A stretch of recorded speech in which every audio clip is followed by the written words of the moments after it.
sports. We are the Fourth. We are LA.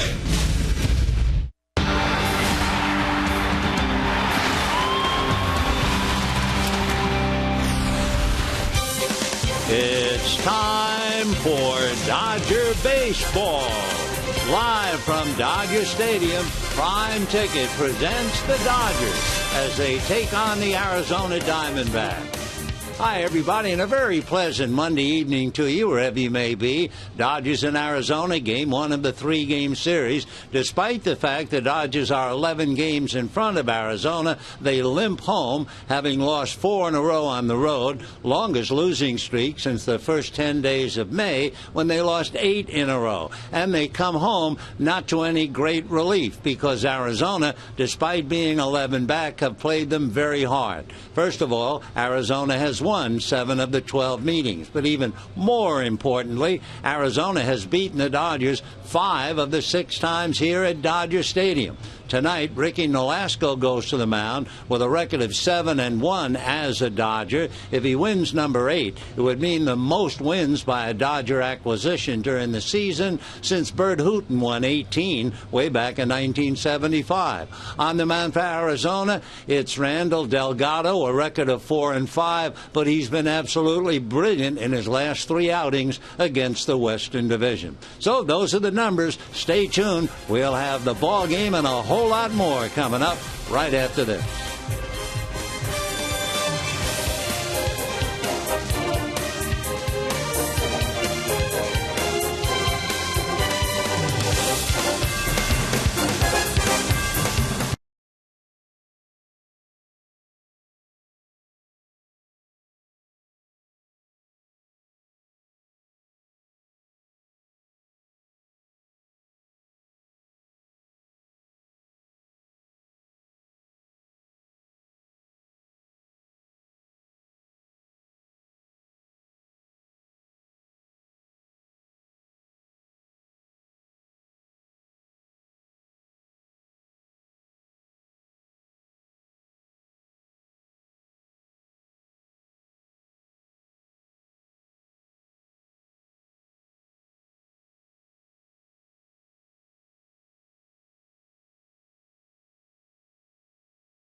California Hyundai dealers. Come test drive the fun-to-drive 2013 Sonata. By AT&T U-verse TV. Check availability at 1-800-PIC-ATT. And by Jack in the Box. Go big at a participating Jack in the Box with Jack's really big chicken sandwich combos for only $3.99 plus tax. top 3 sunsets in the world. Yeah, right here in Southern California. Maybe I'm biased, but I mean some of the best that I've ever seen. Dodger baseball moments away, D-backs and the Dodgers. Let's show you right now the remaining schedule. The September calendar coming down the stretch, all against the National League West. This was built so that if there was some good races, everybody wouldn't be involved. Dodger fans are happy to know that there's not a great race because the Dodgers are way up right now, but still fun to play in the division. Yeah, 7 left versus the second-place Arizona Diamondbacks. Magic number 10. Win today, it's 8. Hey, sweep, that magic number is 4. Steve, what's the most important thing for the Dodgers to extend their league to you? You know, it does so many things for you. You can set up your rotation, obviously. You can back off some of your starters. Obviously, you can get guys healthy. Capuano's a little banged up. Ryu still has a little bit of a back issue. You need to make sure you take care of the health of your players. Matt Kemp, I'm sorry to say that I don't believe Matt Kemp will be on a playoff roster. He hasn't played any baseball. I don't think you can necessarily count on him. But get rest for guys like Belisario and Paco and even Kenley Jansen. Back those guys out a little bit. Get that arm fresh again. Some good energy being back at home as well. I think so. I mean, these guys love playing here. They have a great record at home. Get off the road. It was a little ugly there in Cincinnati. Get in front of your home fans. All right, very important game tonight. Ricky Nolasco. Who else would you want with the ball? He has been outstanding, especially here. We'll be right back with the game.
Welcome to Dodger Stadium, Game 1 of the series with Arizona, and Game 1 of a series that will bring Arizona and San Francisco here before the Dodgers go back out on the road.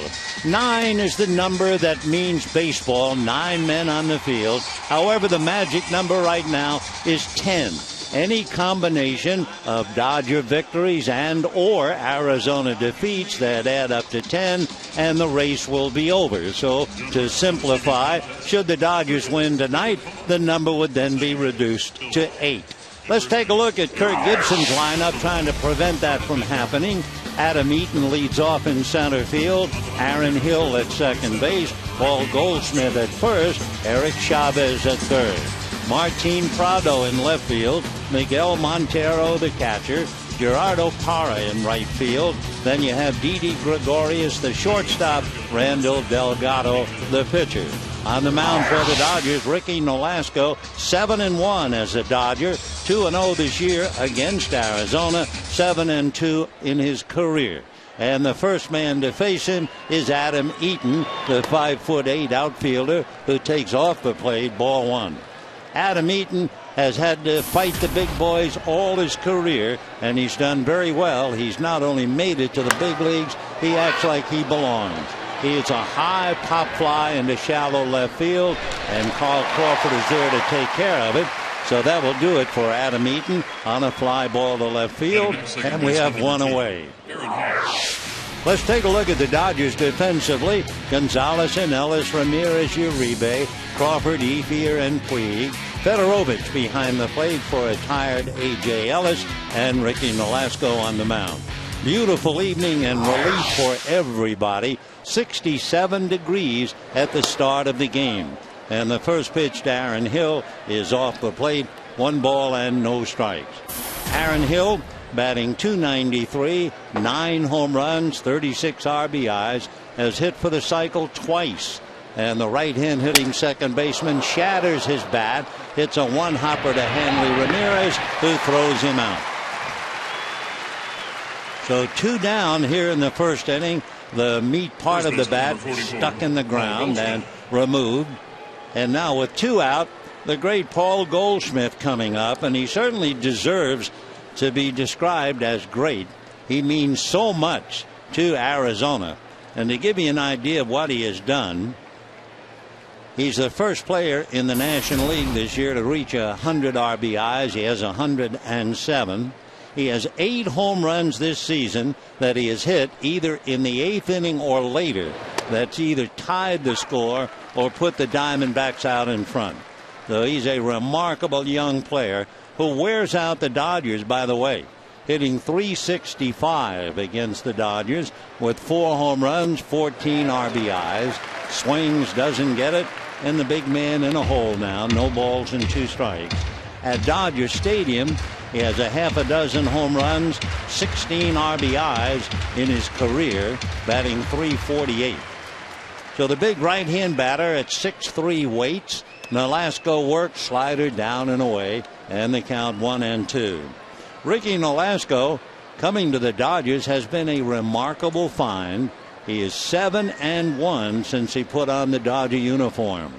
The 1-2 pitch on the way. Off-speed breaking ball. Strike 3 called. So Goldschmidt, that deer in the headlight, looks frozen at the plate. Strikes out looking. And at the end of half an inning, D-backs nothing. Dodgers coming up.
Now the Dodgers will be coming up, and we'll take a look at that lineup.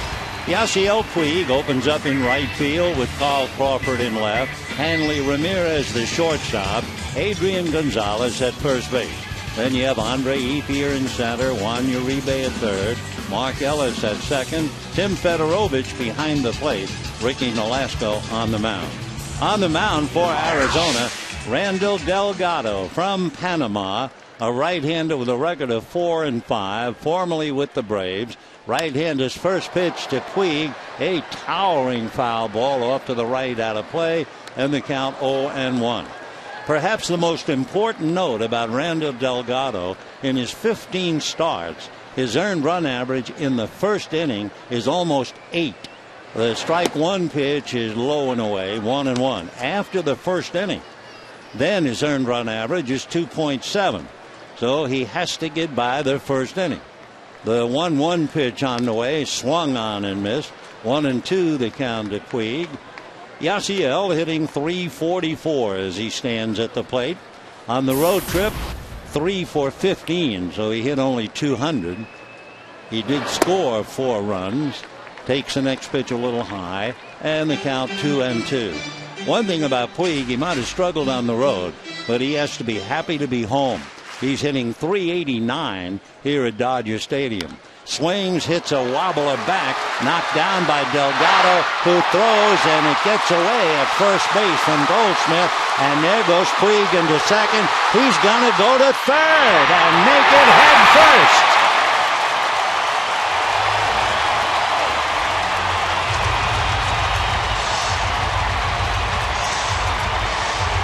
The wild horse has done it again. A comebacker to the mound. Delgado couldn't handle it, then threw it over to first base. The ball gets away as Goldschmidt tried to glove it, and Puig is not satisfied with the ball in shallow right field to go to second. He keeps on going to third, and he's in there without losing his bridle. So Puig at third base on a comebacker to the mound. We'll wait for the official scoring, but the Dodgers have a runner in scoring position, nobody out, with Crawford, Ramirez, and Gonzalez trying to pick him up. First pitch in for a strike. 0-1 to count. So Crawford waiting up there. The error is going to be on Delgado's throw, and boy, that's getting the maximum out of it, isn't it? Strike one pitch on the way. Crawford fouls it away, and the count 0-2. So Yasiel Puig on a throw to first base that rolled out into right field, maybe 30-40 feet the most. It's going to be ruled a base hit, and then a two-base error charge to Delgado. So Crawford waiting, infield is back, and Carl takes high. 1-2 the count. Carl Crawford, who's hitting over 300 at home. He had 3 RBIs and scored a couple on the road. 1 for 4 yesterday. That was a double. Delgado comes back, and the pitch is on the inside corner to tie him up. Strike 3 called. Jordan Baker is the plate umpire.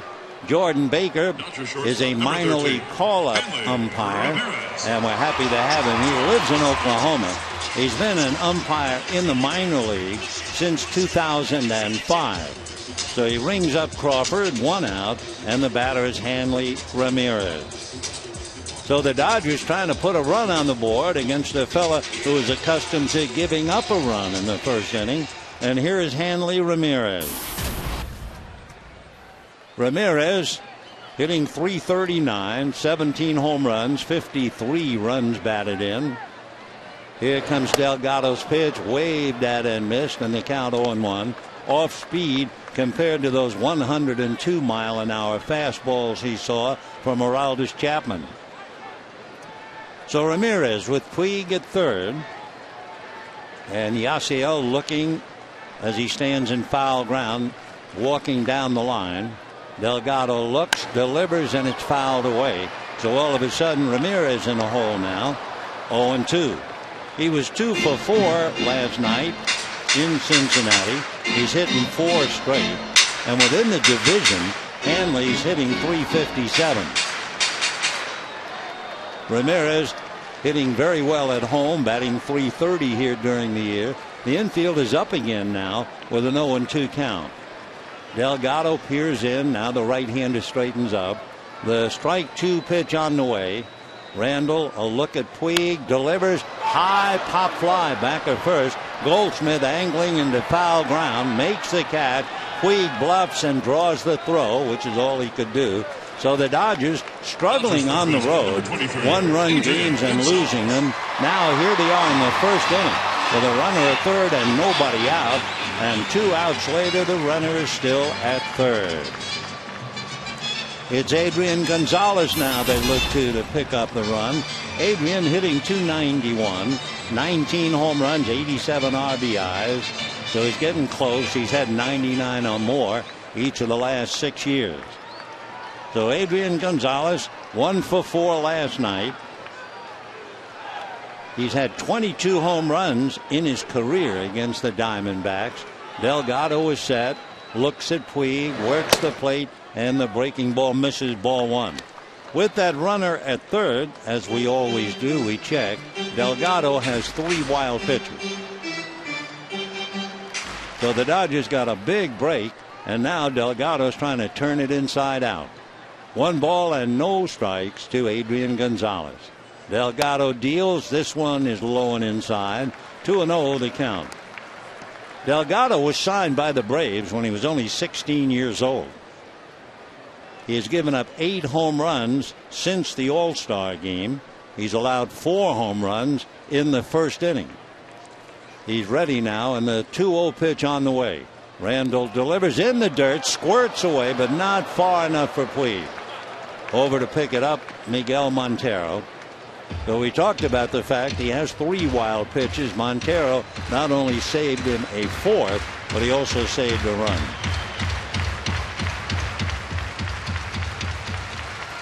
So Montero saving the run. 3-0 the count to Adrian Gonzalez. On deck, Andre Ethier. Delgado straightens up. And the 3-0 pitch on the way to Adrian. He looks at a slow breaking ball in for a strike. And the count 3-1. The book on Delgado, 4-seam fastball plus the 2-seam sinker. Then he has that curveball and a changeup. 3-1 pitch, fastball foul back. Gets that fastball up to 91. They say it's been clocked as high as 97. I don't think we've seen that. One of the things Delgado does, he's 6'3". He stays up on that rubber a while. So by staying over the rubber, he has that good leverage pitching down into the strike zone. Anytime he can have that downhill plane is in favor of the pitcher. 3-2 pitch, swung on and missed. Down goes Adrian, and the Dodgers thoroughly frustrated on the road. Thought they'd get well here, and they have failed, at least in the first inning, leaving Puig at third. And at the end of an inning, no score.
own error, and we go to the second inning, no score in the ball game. Eric Chavez followed by Martin Prado and then Miguel Montero. Chavez, left-hand batter, takes a look at a breaking ball strike, and the count 0-1. Eric Chavez, originally signed by the A's, went to Mount Carmel High School down in San Diego, and as a youngster, he didn't want to be a baseball player. He wanted to be a fireman. He takes a curveball for a strike, and the count 0-2. Well, it's not long ago he came off the bench in the ninth inning in San Francisco. Yasmani Petit, who formerly pitched for Arizona, was pitching for the Giants. Little nubber back to the box. Nolasco lobs it over in time. So Petit had a 2-out no-hitter in the ninth. Chavez came off the bench as a pinch hitter and got a base hit. So Chavez, who spoiled that one, is now spoiled by Nolasco. And we have one away. And the batter now, Martin Prado. So you have Prado and Parra in the outfield. Prado hitting .284, 13 home runs, 72 runs batted in. Spent 7 years with Atlanta, a marvelous player. So Prado from Maracay in Venezuela, right-hand batter, originally signed by the Braves. Swings at the first one, doesn't get it, and the count 0-1. When he was growing up in Venezuela, he idolized Chipper Jones, and of course Andres Galarraga was playing for the Braves, and the people in Venezuela really followed him. Strike one pitch on the way, taken just off the plate. 1 ball, 1 strike. Prado likes to talk about his mom when you talk about his early days. He said in 15 years growing up playing ball, she never missed a game. Never. Prado waiting. The 1-1 pitch on the way. Martin swings, lines it to right field. One hopper in front of Puig. So Martin, a 1-out single. And the batter will be Miguel Montero. Earned run average. Well, let's pick a date. Let's pitch August the 7th. And who are the ones who are the stalwarts in ERA? Jose Fernandez tops the list. Zach Greinke is right there. Then you have Gallardo, Nolasco, and Kershaw. So the Dodger big three, Greinke, Nolasco, and Kershaw, are certainly in the top 5 since the first week in August. Here's Montero, the left-hand hitting catcher, the veteran. In some ways, you think of him as the heart and soul of the ball club. Montero, an all-star back in 2011, fouls the pitch away and the count 0-1. He's also from Venezuela, not from Maracay. He's from Caracas. 5'11", 215, 30 years old. He was signed out of a tryout camp. There were teams that didn't think he was a prospect, but he really came out of nowhere. 0-1 to McGee, as they call him. Throw to first. Prado diving back to the bag. Prado has stolen 3. He's been caught 5. So you figure if he's going to move, it'll be part of a hit and run play. Montero, we'll check and see just how many double plays he's hit into. And the answer is 14. So if they're trying to avoid the DP, and that's one thing that the Diamondbacks do, they hit into a lot of double plays. They might very well play hit and run with Montero. 0-1 the count. Nolasco a look over at Prado. Now to the plate. Montero swings. Little chopper wide of first.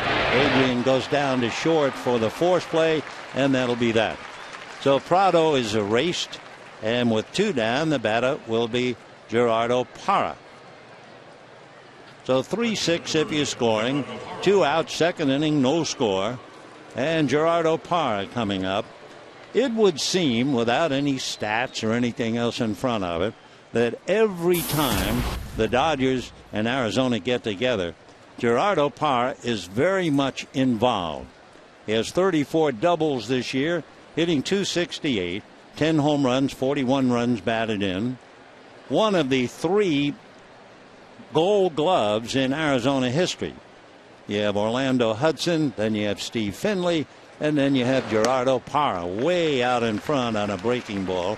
The last time we checked, when they try to run on Parra, he makes you pay the bill.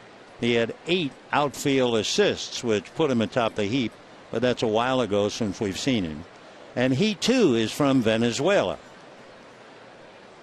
0-1 to count to Gerardo Parra.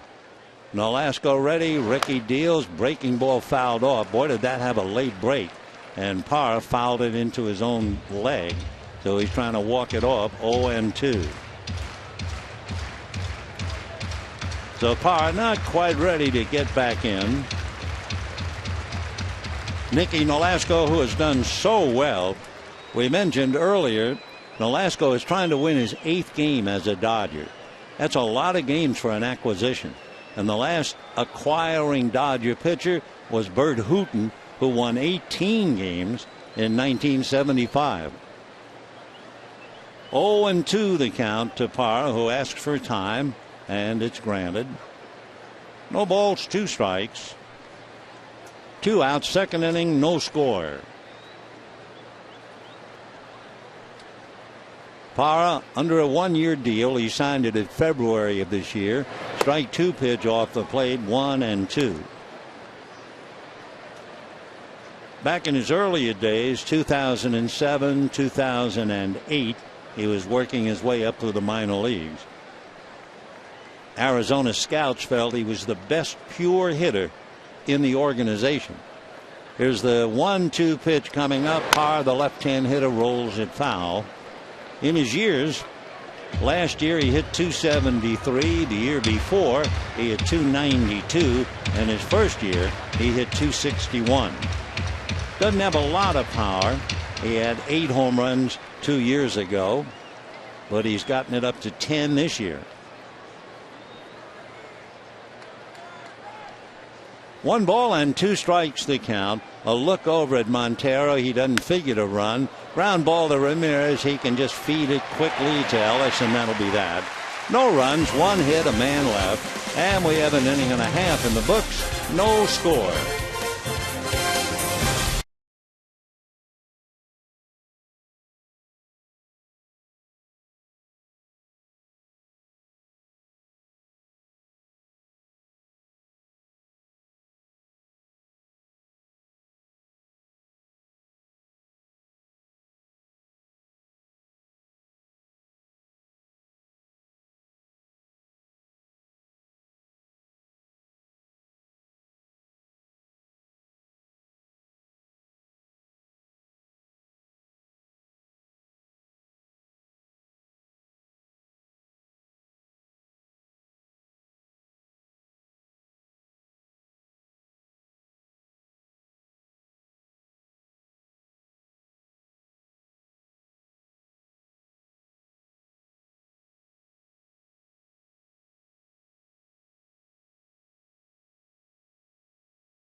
Set starting Thursday, and remember, the Giants have played the Dodgers dead even. They have split 12 meetings. So be here when all the action unfolds by visiting Dodgers.com/tickets.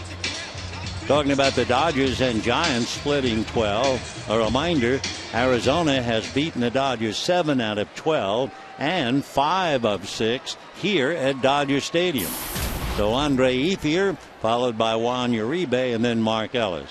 Andre hitting 273, 11 home runs, 50 RBIs. The boy from Phoenix has always worn out the Arizona Diamondbacks. Takes a strike, and the count 0-1. For Andre, he'd like to get well at home. but he hasn't hit well. He's batting just .227 here. Delgado into the windup. Strike one, pitch on the way. Whacked in the air to deep right center. Back goes Eaton. Looking up. It is gone.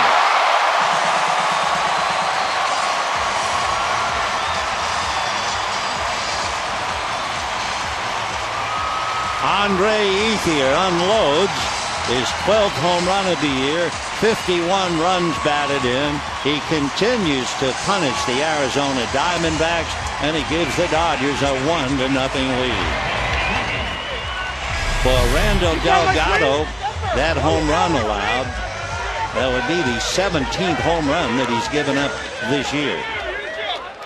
We told you he's now given up 9 since the All-Star game. Leadoff men in the inning always seem to give Delgado a bad time, and Ethier, who had been 0 for 11 against Cincinnati, I think he's something like 0 for 18 in his career against Homer Bailey. Well, he gets well here with the home run, and the Dodgers lead 1-0 against Randall Delgado. Right-hander working on Uribe, and the 1-0 pitch is low, ball 2. We can duck in a score. Atlanta defeated Miami 5-2. The high-flying Braves have now won 86 games. They took the field 12 games in front of Washington. Uribe drives one to left, and that one is gone into the pavilion. And the Dodgers on back-to-back home runs lead 2-0.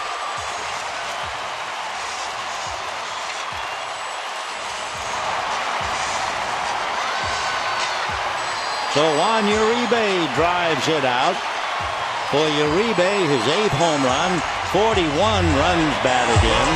And so the Dodgers, who could not score a man from third with nobody out in the first inning, come up with 2 electrifying swings by Ethier and Uribe, and they're on the board leading 2-0.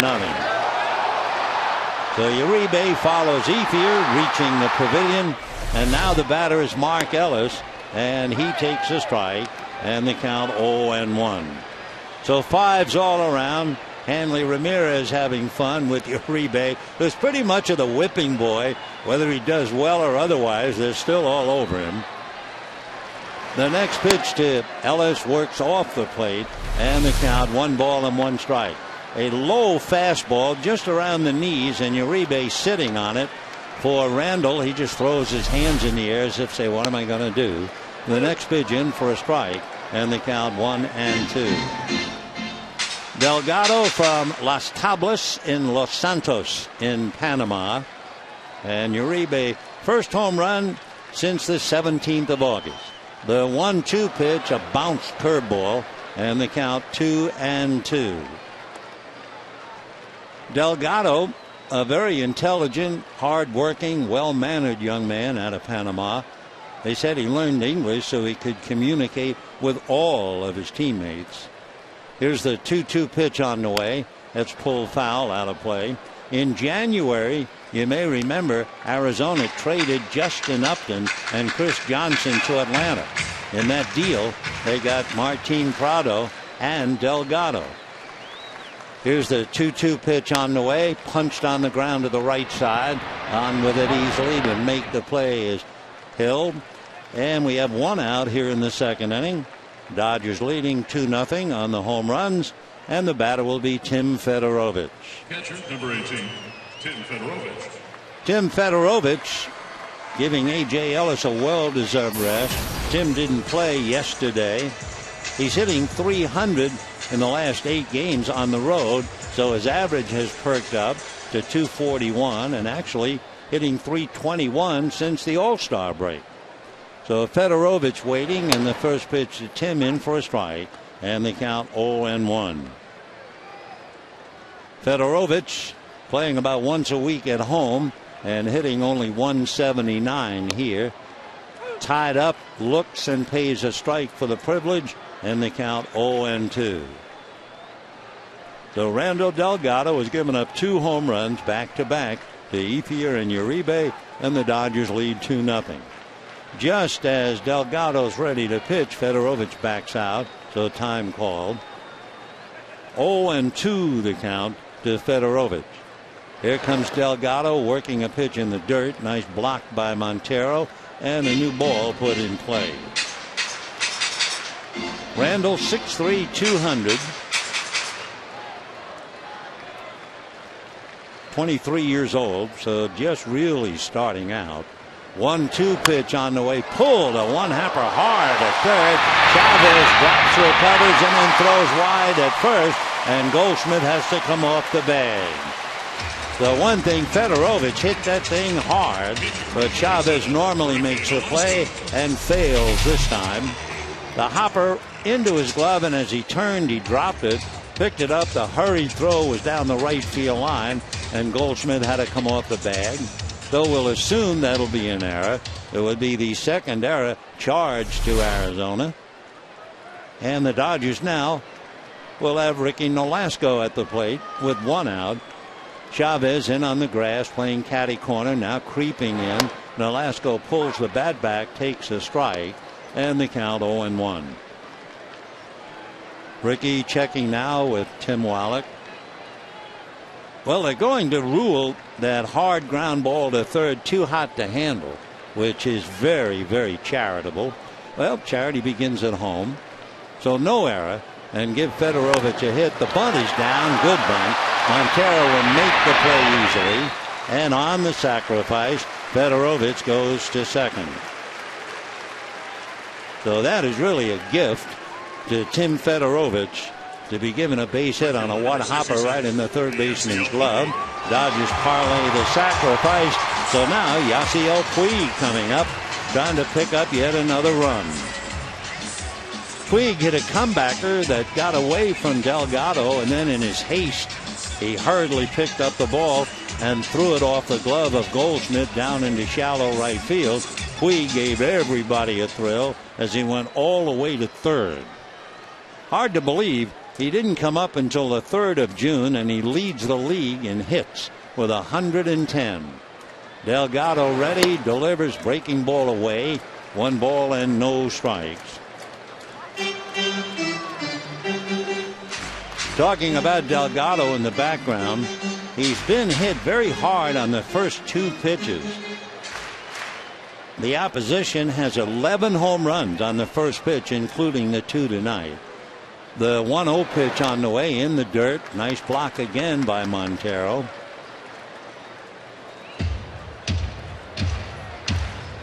Two and 0 the count. Puig backs out for the moment. Tim Fedorovich taking a little walk away from second base.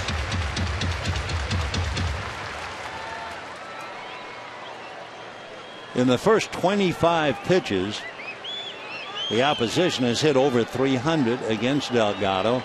Now he's moved to where he has made 37 pitches. And the 2-0 pitch to Puig, that's taken low and away. 3-0 the count. On deck, Carl Crawford. Arizona struggling. They're 7 games under 500 on the road. They're 3 games under inside the Western Division. Kirk's club plays pretty well at home. They're 9 games above. Puig allowed to swing 3-0, doesn't get it, and the count 3-1. So Yasiel back up and waiting. 15 home runs, 34 runs batted in to go with those 110 hits. Delgado straightens up with 2 out. A look back at Fedorovich. Double checks. The next one, Puig pulls foul outside of third, skips up into the stands, and the count 3-2. When you get to 3-2 with Puig, you're forced to look it up. He's walked 26 times. He's also struck out 80 times.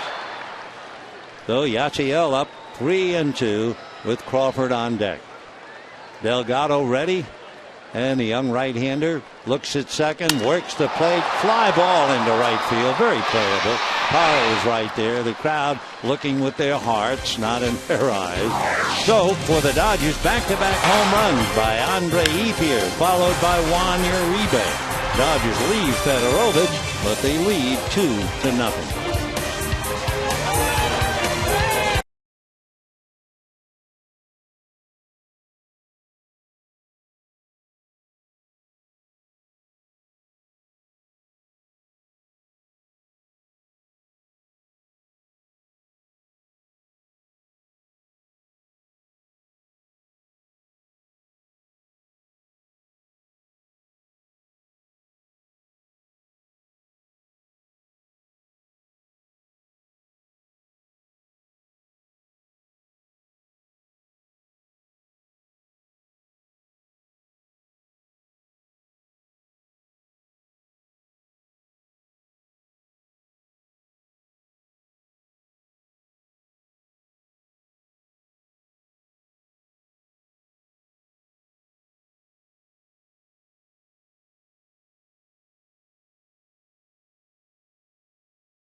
The Dodgers lead 2-0 as we go to the third inning. For the Dodgers, couple of days to remember, certainly July 8th. That's when they began a series in Arizona. They were 4.5 games back. They swept the 3, and they're now out in front by 11. And if you go back to the other date, that would be June 22nd. They have won 53 of 60. Meanwhile, since the 8th of July, Arizona is 4 games under 500. Put it all together, they're 11 back. Strike one pitch is hit foul down the left field line, out of play. 0-2 the count. Didi Gregorius, formerly with the Cincinnati Reds. He's from Amsterdam, lives in Curacao. Hitting .260, 6 home runs, 23 runs batted in. Arizona has a decision to make about a shortstop. The next pitch is high. They made the trade to get Gregorius. For Kirk Gibson, they've also had a couple of kids who are doing well in the minor leagues. The next pitch to Gregorius is low. They also have Owings, and they want to take a look at him, though we might see Owings sometime in the near future. 2 balls and 2 strikes the count. Nolasco deals high fly ball to dead center. The emphasis on dead, right into the glove of Andre Ethier. So Gregorius wasting his speed with a fly ball. One away, and Randall Delgado coming up.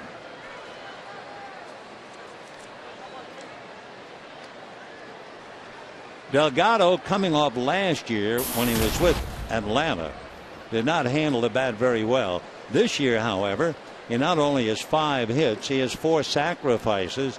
A year or so ago, they were talking about the fact he couldn't bunt, so he's improved.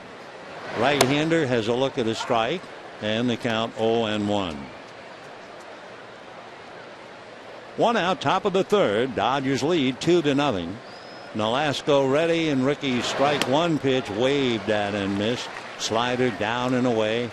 Randall went after it. 0-2. 2 runs, 4 hits for the Dodgers.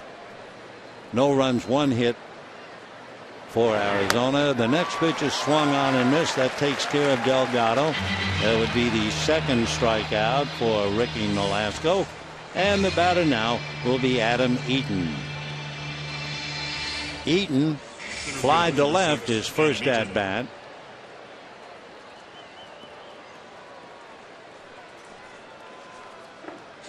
Adam Eaton is out of Springfield, Ohio. He went to Miami of Ohio. He has picked up the last 21 games. He's been hitting .321, so that's lifted his average considerably. Hitting in the 260s, and at 5'8", doesn't give you much of a strike zone. Off speed pitch floats in for a strike, and the count 0-1. One of the things that Adam Eaton relies upon is his cell phone, but not for phone calls. He has uplifting messages on it. The pitch low, 1-1. Anytime he hears a wisecrack or a put down on a little player or a little man, he records it. He has one favorite that he plays a lot from a coach who said anytime you have to select between a little man and a big man, go for the big man. So that's in that phone, and he'll play those things to get pumped up. 1-2 the count. So he is an admirable athlete at 5'8". He also has memories of slights that he has endured personally as he takes a pitch off the plate. 2-2. What was it James Taylor said about churning urn of burning funk? That was a song that Taylor was involved in years ago. Well, in a sense, that could be a description of Adam Eaton. A little slow roller, barehanded by Uribe to get him. Nice play by Juan Uribe, who is really at the top of his game. He's playing as well the last month or so as he has played in his lifetime. And at the end of 2.5, 2-0 Dodgers.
Juan Uribe making a fine defensive play to take a hit away from Adam Eaton. Now in the bottom of the third, it'll be Carl Crawford, followed by Hanley Ramirez, and then Adrian Gonzalez. Carl Crawford struck out in the first inning, called out. Wow. This the 1,500th career game for Carl Crawford. He's had a marvelous career. 1 ball and no strikes for Crawford. Delgado has made 43 pitches and a couple have been hit out of the park. Crawford fouls it away and they count 1-2. So Randall Delgado, in his last 3 starts against Western Division teams going into the game, he had allowed 1 run in 21 2/3 innings. The pitch to Crawford is low. That shapes up to being an earned run average of 0.4 and an opposition batting average of 129. So he comes in here pitching very, very well. Crawford slaps another one foul.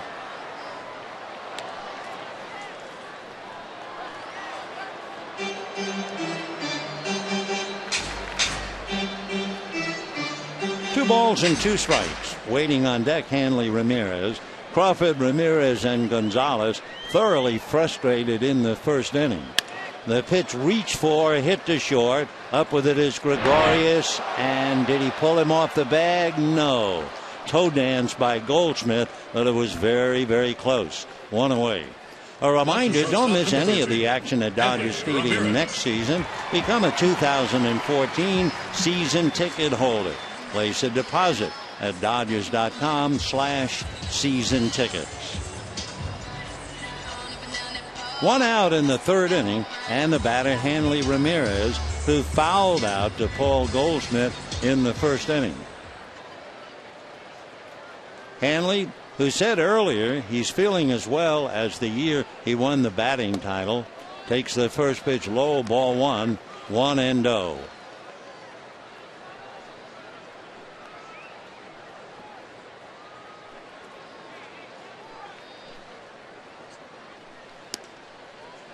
One ball and no strikes. Now a strike and a 1-1 count on Hanley Ramirez.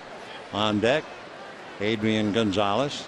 Dodgers had Puig at third, nobody out first inning, and they left him, and the crowd groaned, as did the Dodgers. But then they bounced back on back-to-back home runs by Ethier and Uribe, and they lead 2-0. 1-1 pitch is swung on and fouled off, and the count 1-2. Delgado ready to make 50 pitches. Just made it. It's fouled off. And Ramirez takes a little walk, thinking things over before getting back in.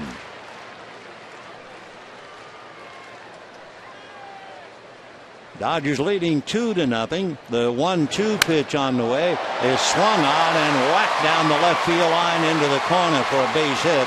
Over to get it is Prado. Jogging into second base goes Hanley Ramirez. For Hanley, his 24th double of the year. So a 1-out double, and the Dodgers have yet another fastball just above the knees, and Hanley was all over it, hitting it by Chavez and right down the line for the double. So Adrian, with a chance to pick up an RBI, struck out in the first inning, so he has a second opportunity.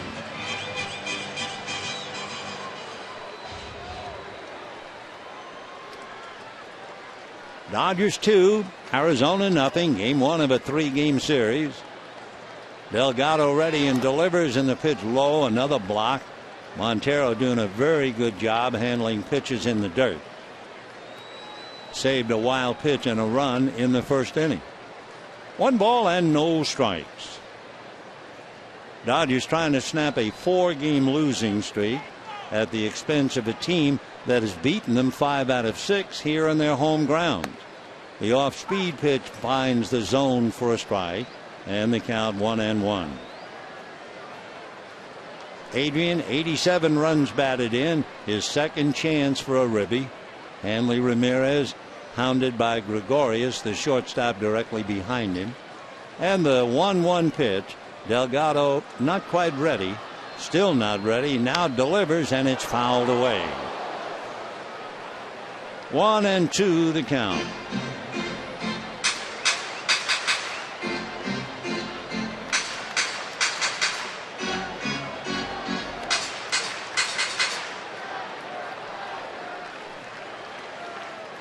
Again, Ramirez looking over his shoulder because Gregorius is, if he was in the shadow, but no shadow under the lights, he'd be right in there.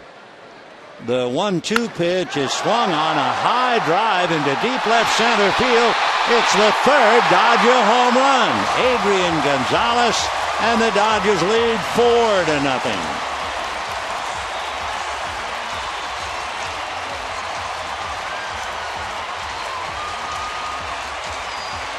So Adrian hits his 20th home run. He now has 89 runs batted in, and the Dodgers hit 3 home runs in 3 innings, technically in 2 1/3. So Delgado being pushed around, and Andre Ethier coming up. Delgado came in here having allowed 16, and he's given up 3 more for 19.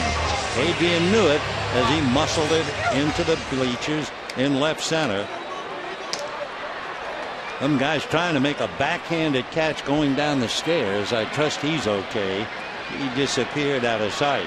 Puig, meanwhile, leading the cheers as Adrian very quietly, so professional, goes back and puts his helmet carefully away.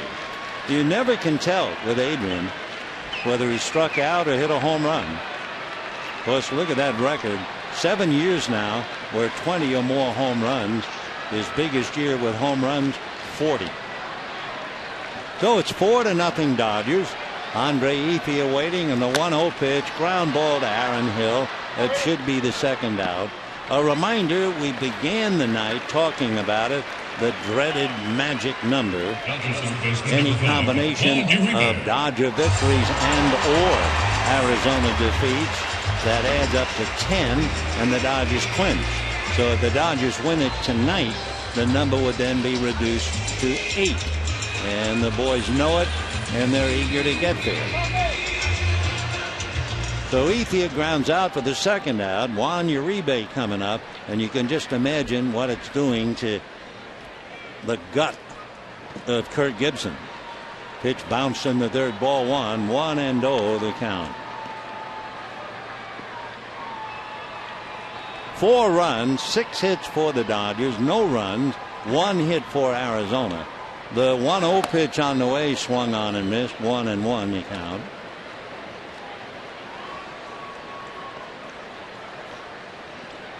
Randall Delgado being pushed around tonight a little bit. Now the 1-1 pitch on the way. Uribe looks, and that's low.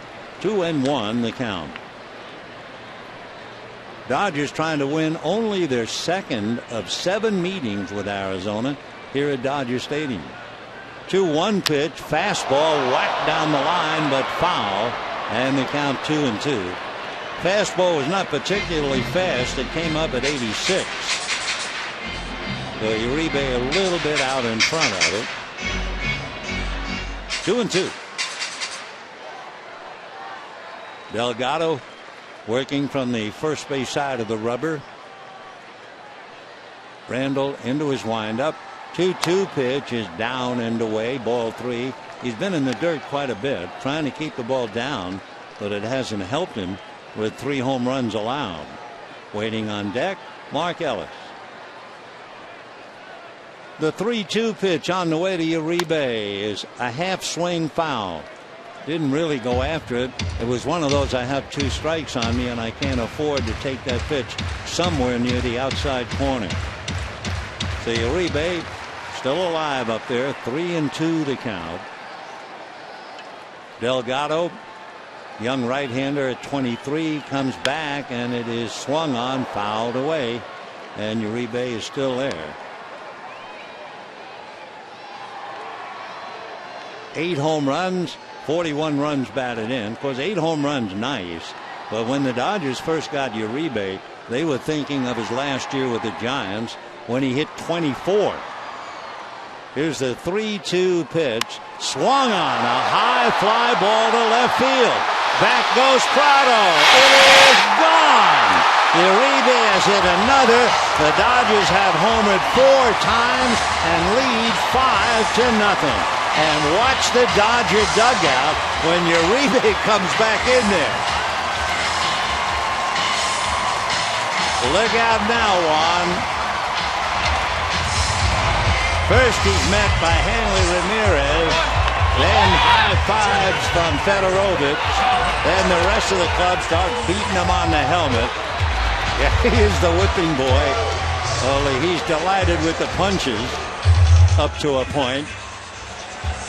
So Uribe hits his second home run.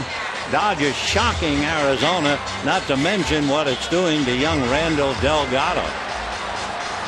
So that's a lot of home runs, 4. And Uribe's second of the night. So Ethier hit one in the right field pavilion. Uribe has hit 2 in the left field pavilion. Adrian Gonzalez hit one in the left center field area of the pavilion. So 5-0 Dodgers. Now Puig toweling off Uribe, indicating what a hot hitter he is. And Ramirez over there to get the needle in as well. The first pitch to Mark Ellis bounced and ball 1. So Delgado is trying very hard to keep the ball down, and they keep flying out. The 1-0 pitch on the way is fouled back. 1 ball and 1 strike.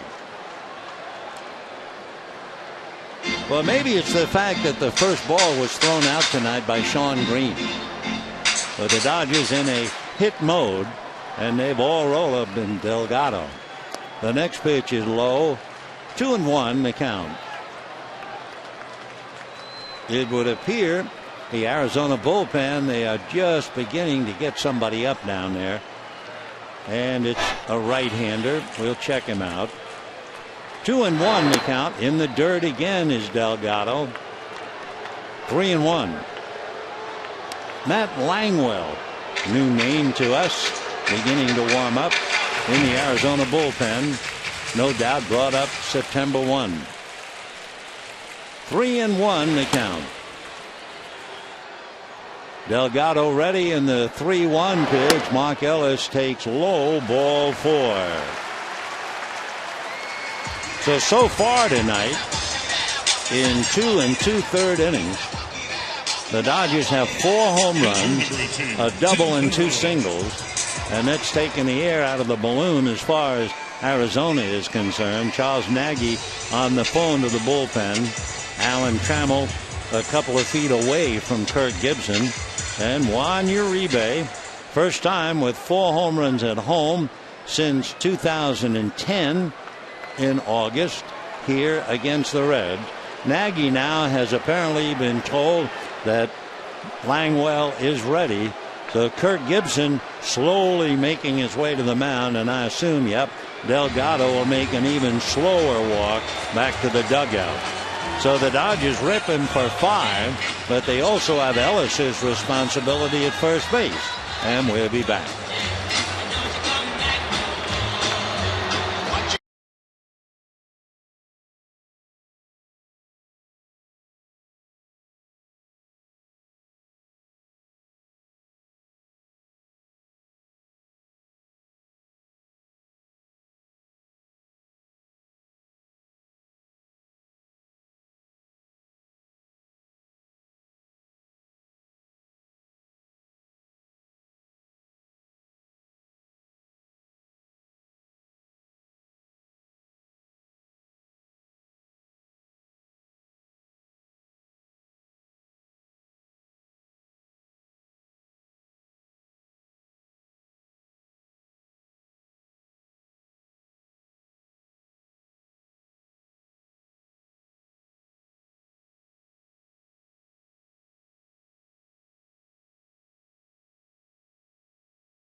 pitching brilliantly his last 3 games against a Western Division team. The sky falls on him here at Dodger Stadium.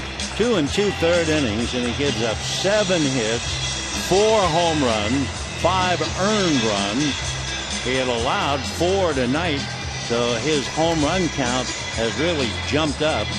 With 4 tonight, that gives him 20 home runs allowed this year. So Delgado will have to collect himself. It's all part of the game. At 23, he's just developing, and Arizona still feels that he's a fine young pitcher, just having a tough night. So Matt Langwell will now come in and try to get an out. Tim Fedorovich will be the batter. This will be Langwell's debut. He was over with Cleveland, and this is the first time we've seen him. So Matt will be pitching to Fedorovich, and the right-hander deals a strike, and the count 0-1.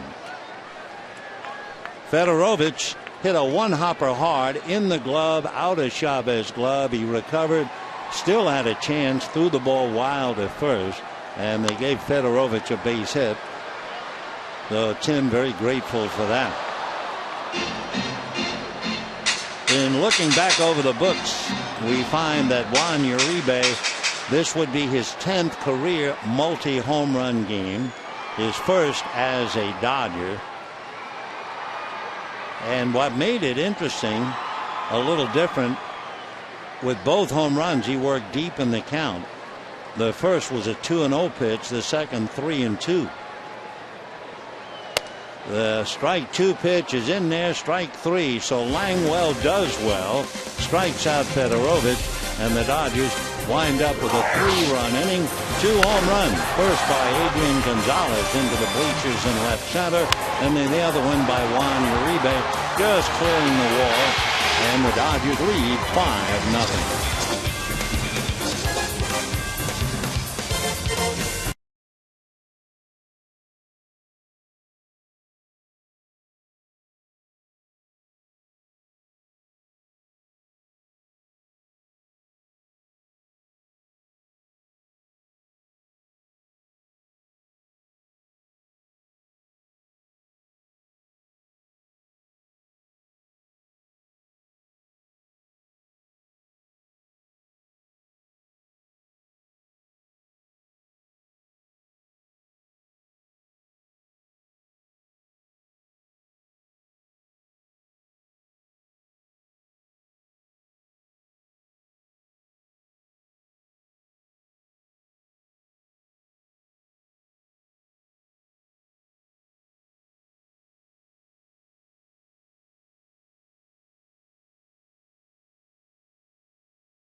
Now actually benefit a team down the stretch and into the postseason?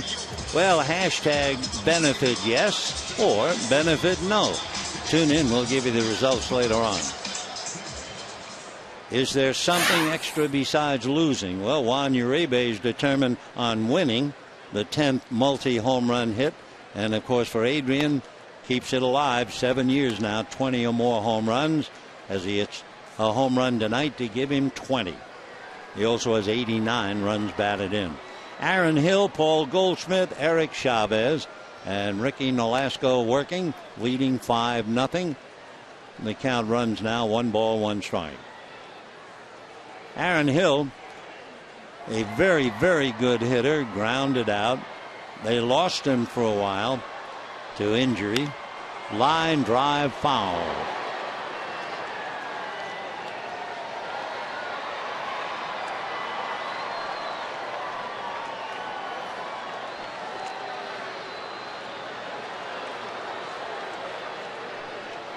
1 ball and 2 strikes. In the dirt.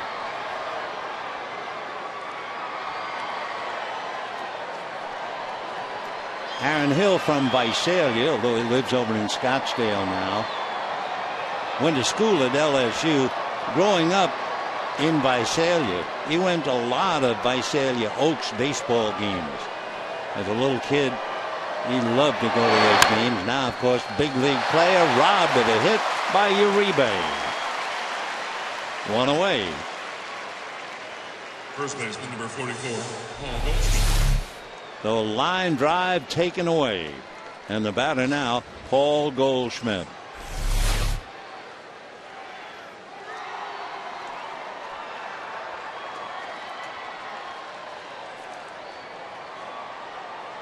We were talking earlier about Goldschmidt. He has 8 home runs that he's hit either in the 8th or later to tie or put the Diamondbacks ahead. Not too long ago, they were in Cincinnati. He batted with the bases loaded in the 8th inning and hit a grand slam home run. And of course, Kirk Gibson thinks he's the ideal player. Goldschmidt's only 25 years old. Went to Texas State University, and Gibby just thinks the world of him. That's a strike. 2-1. Here's another note about Goldschmidt, and it was Gibson talking about him.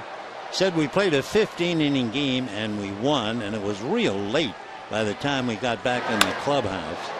High slicing fly ball going foul. So we can tell you that Goldschmidt, after the 15-inning game, came back into the dressing room, said, I have to do my homework. And by doing his homework, he graduated online with his degree. So imagine, 15-inning game, you do your homework, then you leave the clubhouse, you get your degree. He's quite a special guy. Paul Goldschmidt. 2-2 the count.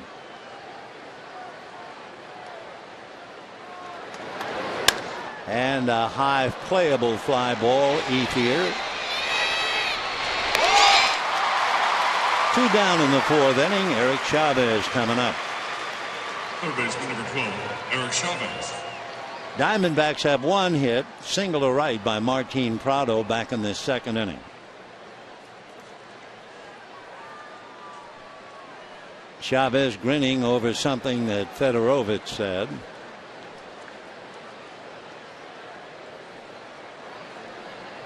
Eric's had quite a career. He was born in Los Angeles, lives in San Diego, signed by the A's 17 years ago. So he had to be a good buddy, I'm sure, of Mark Ellis at second base. He was with the A's from 1988 through 2010.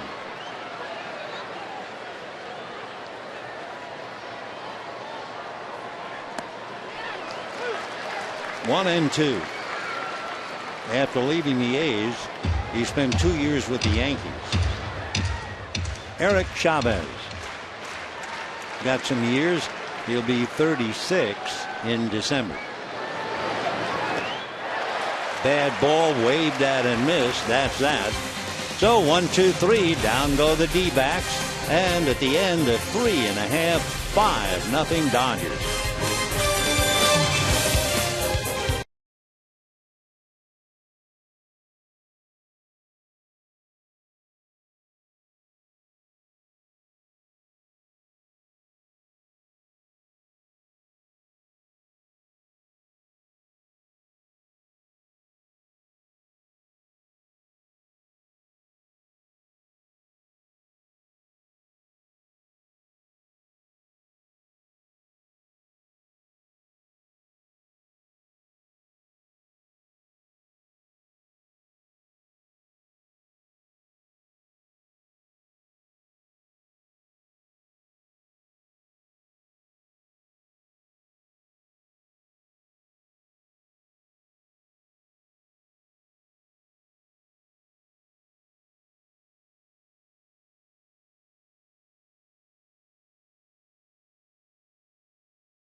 Farmer Boys. Get an award-winning Farmer's Burger topped with farm-fresh veggies, cheese, bacon, and avocado. By Chase, send money to almost anyone, anywhere with your smartphone. Chase Quick Pay, so you can. And by El Pollo Loco, crazy you can taste. Fox Sports Live, the sports and highlight show you've been waiting for, is here. Fox Sports Live airing nightly on Fox Sports 1. Bottom of the fourth inning, Dodgers lead 5-0. Don Mattingly has had home runs by Andre Ethier, 2 by Juan Uribe, and another by Adrian Gonzalez. So now Ricky Nolasco starts it against Matt Langwell, and a strike, 0-1. Ricky sacrificed in the second inning. 1-1.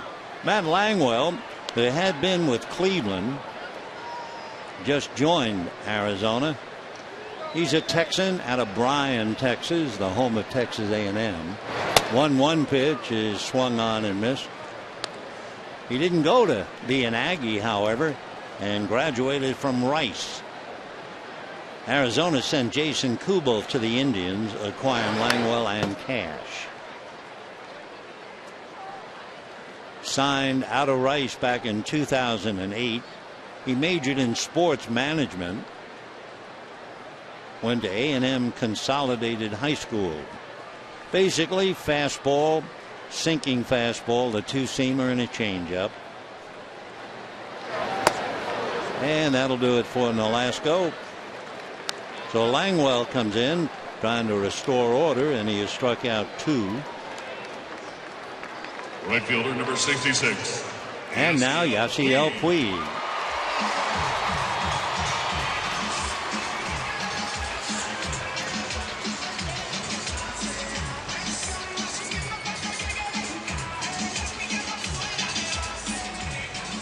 Nice crowd on hand tonight. Hello Kitty. And they are here.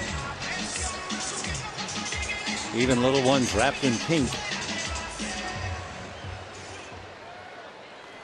There she is. Yasiel was given an infield single on a ball hit back to the box and flied to right. 1 ball, no strike. High fly ball, very playable, coming over Florida's power. So Puig twice fly ball to right, once the infield single, so he's 1 for 3. And the batter, Carl Crawford, who has struck out and grounded out. Dodgers didn't need any firepower from Puig so far. Now with 4 home runs and a double in the first 2 2/3 innings against Delgado in Arizona. So here's Crawford, struck out, grounded out, foul back. One of the things kind of interesting, they all have different forms. Crawford, as a left-hand batter, his right foot is on its way to first base. So he has pretty much of an open stance, and you'd figure, well, he's going to swing that right leg right back into a power hitting position. But he barely moves it. He takes just a little movement with the right leg. From that angle, you can't see it at all. There you can see it. 1 and 2.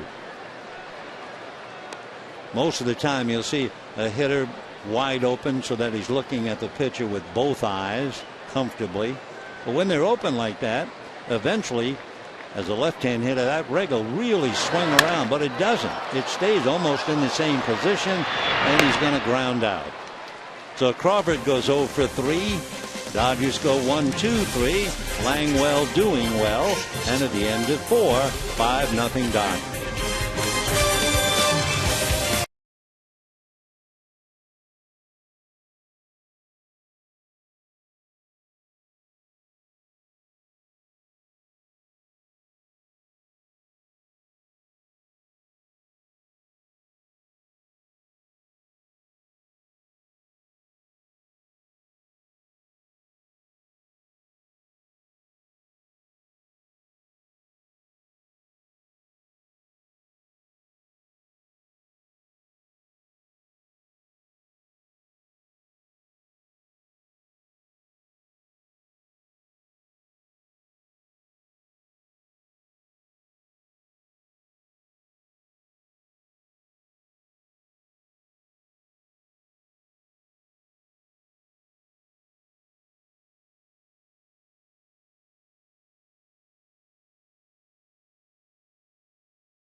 Have hit 4, Ethier, Uribe 2, and Gonzalez. Last time they had more than 4 home runs in a game, August 5th, back in 2004, when they hit 5 against the Pirates. Milton Bradley hit 2, Jason Worth, Adrian Beltre, and Jose Hernandez. Well, 4 in 2 2/3 innings. That's a job well done. Meanwhile, Martin Prado, Miguel Montero at the strike, and Gerardo Parra. Arizona with 1 hit, single by Prado in the 2nd inning.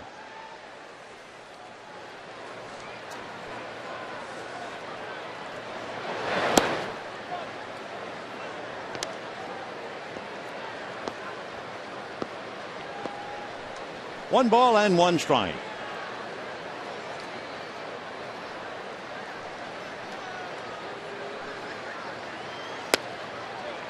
Two and 1. We were talking earlier about Martin Prado and talking about his mother. Now, she never missed a game. Hard ground ball to third. Uribe is on it. High throw. I mean high. And all the way to second goes Prado. So Uribe will draw the error. Anyway, just to conclude the thought about Prado, talking about his mother, when he was playing, she not only fixed her son's spikes, she would sew his baseball pants because family couldn't afford new equipment. And he was never set on being a pro ball player anyway. He wanted to be a mechanical engineer. But his mom was there to support baseball. That led him to his career, and he has had a wonderful career with the Braves and now with Arizona. Martin Prado.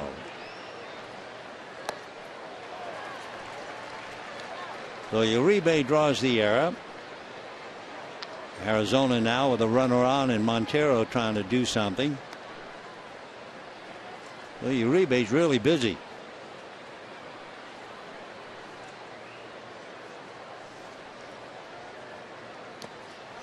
One ball and 1 strike. 5 runs, 7 hits, 1 error for the Dodgers. No runs, 1 hit. 1 error for Arizona. Montero was an all-star in 2011. Always a good catcher. But the bat really got him to the all-star game when he hit the 18.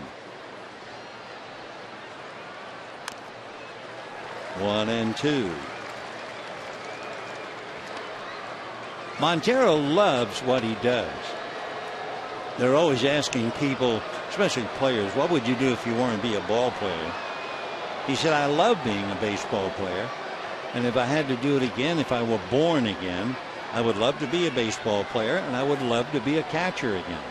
I mean, he's just a happy camper. He's been with the D-backs since 2006. 16 home runs in 09, 18 in 2011.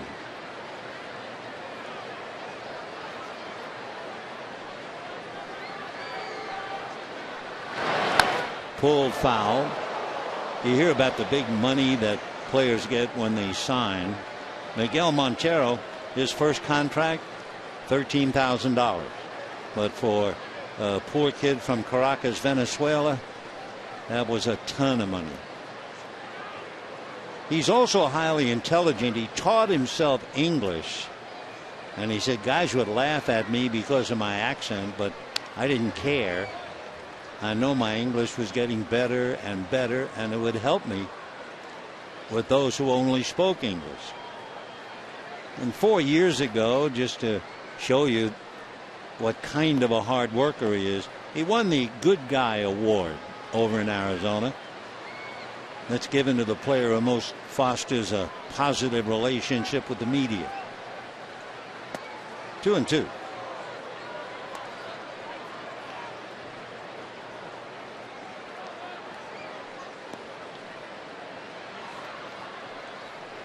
Two balls and 2 strikes to Miguel Montero.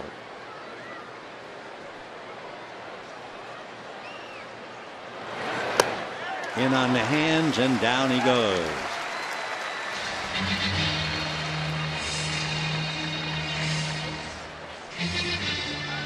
So with a runner at second and one out, Gerardo Parra. Down goes Montero. Yuri De La Rosa now beginning to throw, the left-hander in the bullpen.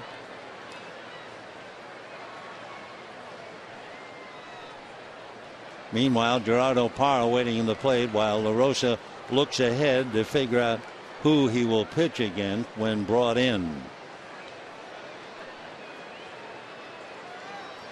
Nolasco has allowed one hit in 4 1/3 innings. The hit was a base hit by Prado into right field in the second inning. Parra hit into a force play to end the second. He's 0 for 1.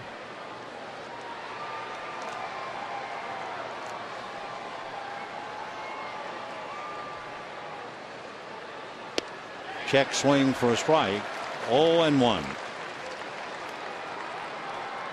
Parra from Santa Barbara del Zulia, that was in Venezuela, signed back in 04 as a free agent. They always felt he was a number 2, number 3 prospect, even the very first year that he signed.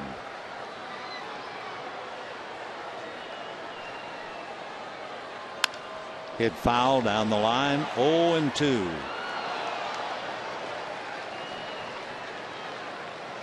Parra is a Gold Glove outfielder. He got his first Gold Glove in 2011, and he has a fine arm. He's one of those rare players. Gerardo hit a home run his first major league at bat. That was back in July of 2009. 0-2. And a half swing soft line drive, not in time at second. So Parra lines out to Mark Ellis. Prado back on the bag. Shortstop number 1, Didi Gregorius. Didi Gregorius coming up. Looking out there, Prado still on his knees. Now he gets up. I think Prado might have jammed his left leg a little bit.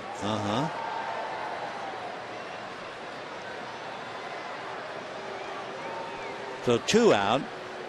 Prado a little banged up. And here's Gregorius, who fly to center in the third inning.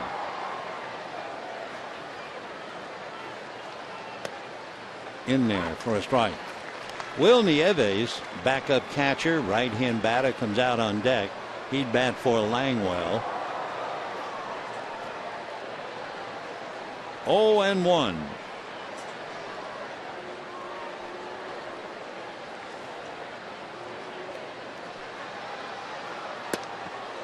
One and one. By the way, in the inning, Prado's ground ball, remember Uribe threw it away. Uribe's last error came back on the 24th of July. He went 40 games without an error until throwing that one away. Right up there with Placido Polanco and a little bit ahead of Prado. 2-1 the count to Gregorius.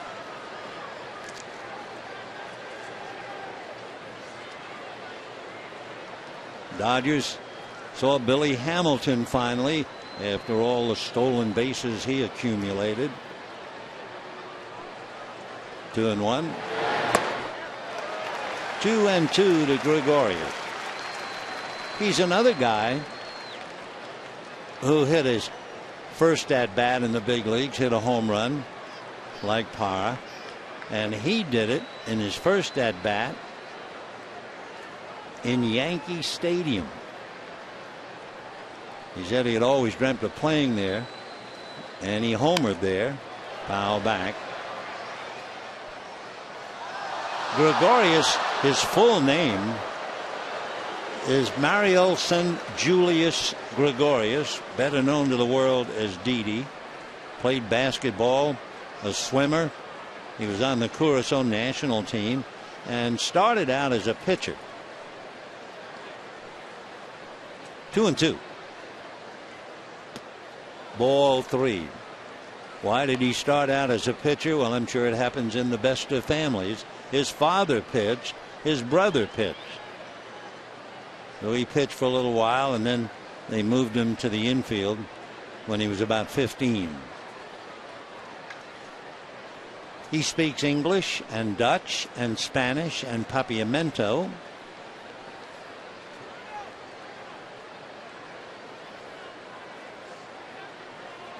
Didi Gregorius.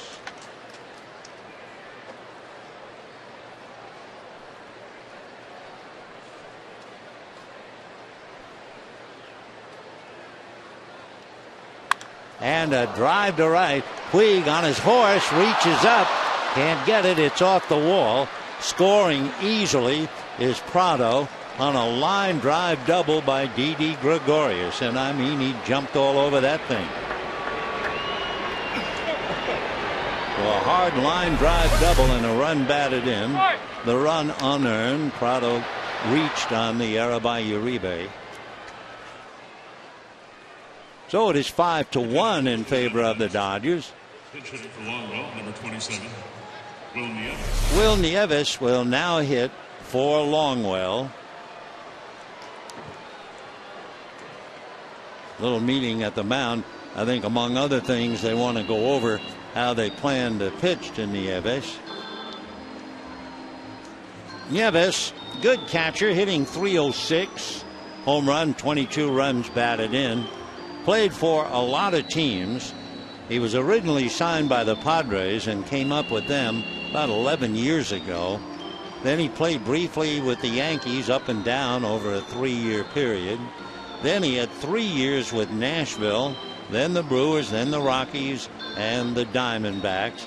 He's from Santurce in Puerto Rico and lives in San Juan. Signed by the Padres way back in 1995.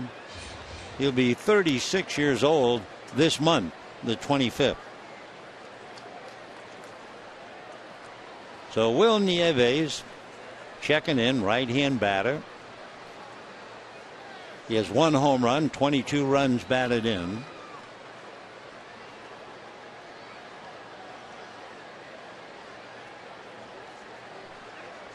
Poor Nieves, when he first came up to the big leagues, and here's a kid from Puerto Rico, he was told by his teammates, you have to wear a suit on the road.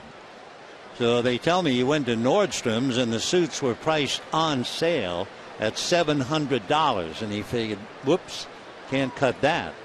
So he went looking and found a couple of suits for $250 a piece.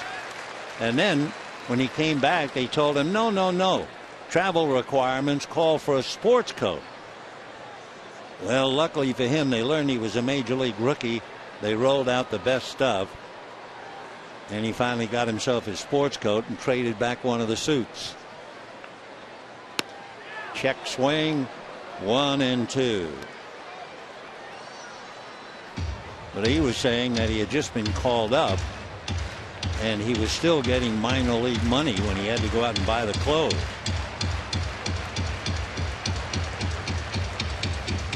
1-2 to Will Nieves. 2 down. We're in the 5th inning. It's 5-1 Dodgers. And that's going to go down the line. It will be a foul ball. Still 1-2. So Gregorius, who runs well, back to second base. 5 runs, 7 hits, 1 error for the Dodgers, including 4 home runs. 1 run, 2 hits, and 1 error. Adrian Gonzalez homered with a man aboard. Andre Ethier homered. Juan Uribe has homered twice for the 10th time in his career. 1-2.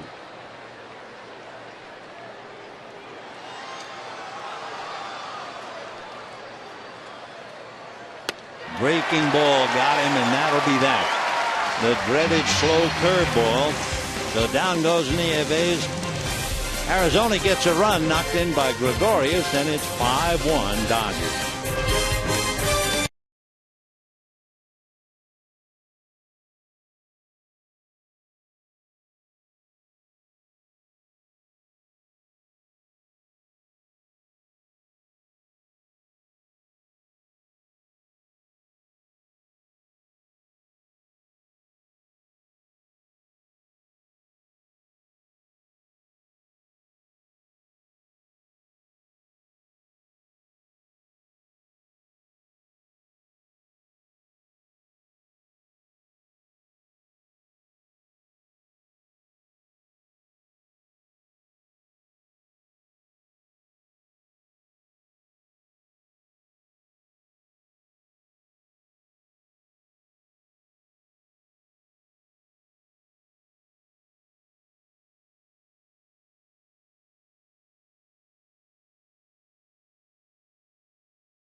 Weary. Dodgers come home to play Arizona, and then they have a 4-game series coming up with the San Francisco Giants, who always play the Dodgers tough. In fact, they have split the 12 meetings this year. So 5-1, bottom of the 5th inning. Yuri De La Rosa comes out on the mound to pick up. So we've gone from Delgado to De La Rosa, and the batter is Hanley Ramirez. And he drives one to the gap in left center field. It is gone. And the Dodgers, for the first time since 2004, have hit 5 home runs in a game.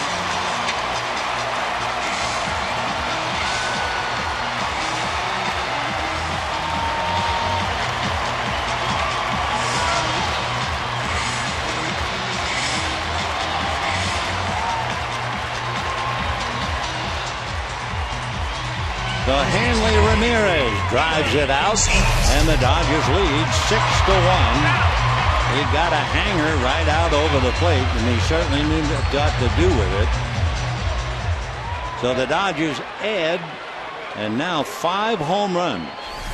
They did it against Pittsburgh in 2004, and now they do it against their arch rivals, Arizona, who, remember, came in here 11 games back. Yuri De La Rosa is from Santiago in the Dominican Republic. He's another 23-year-old like Delgado. Check swing, and they'll call it a swing. He's 5'9". Boy, you have to be good to be signed by a big league club, especially as a pitcher, to be 5'9". One of the better little left-handers back when, Bobby Shantz, but there aren't too many, because first of all, the baseball scouts like their pitchers big. They like them 6'2", 6'3". Bring them tall and bring them on. But at 5'9", he was signed by the D-backs in 2008. 1-2. Gets the outside corner and takes good care of Adrian Gonzalez. So Gonzalez has a 2-run home run, and he's also struck out twice. Yuri, his first name, E-U-R-Y.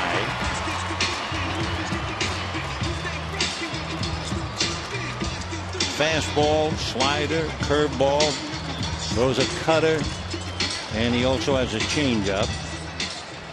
And here's Andre Ethier, homered, grounded out. Has not done well, as you know, against left-handers. Strike.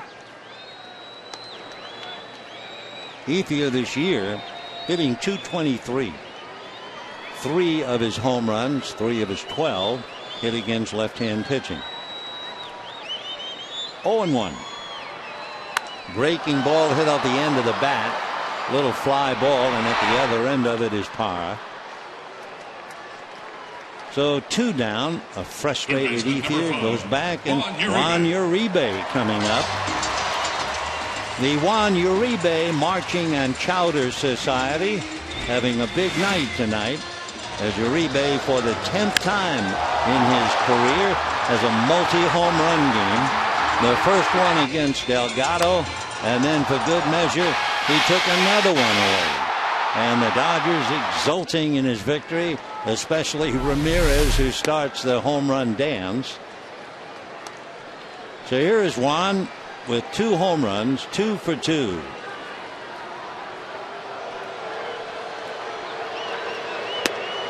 Way out in front of that little breaking ball. Changed off the curve. Interesting what Will Nieves, whom we just saw a pinch hit, said about De La Rosa.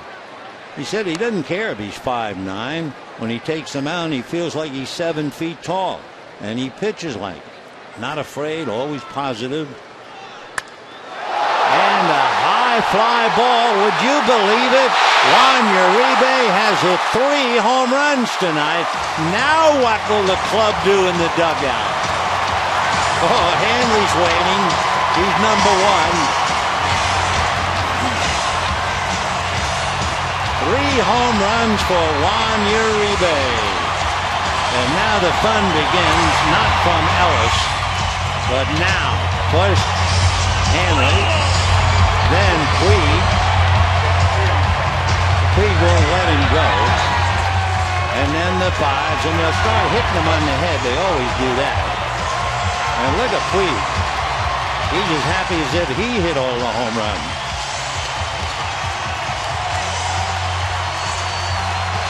Puig just won't let him go. Neither will Hanley. Now a curtain call, and Uribe comes up, takes a quick bow.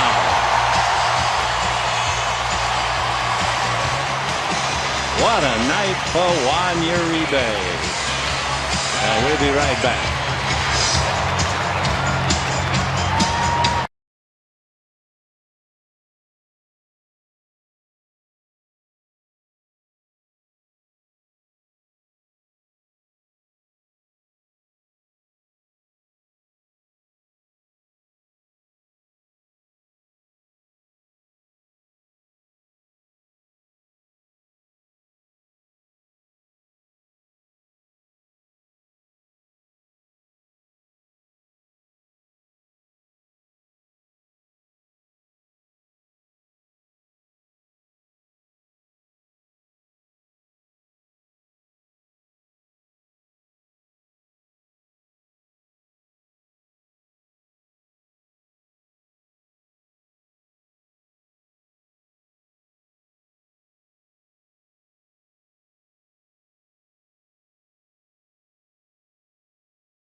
Continues to cool off Uribe with the towel. He gave him a little room service, cold bottle of water. But of course, the last thing the Dodgers want is for Uribe to cool off. His first career 3 home run game. Having gone 18 games without a home run, he caught up in a hurry. Now it's Chaz Rowe out of Lexington, Kentucky, 6'5" and about 190. Originally signed by the Rockies at a high school in Lexington, Kentucky.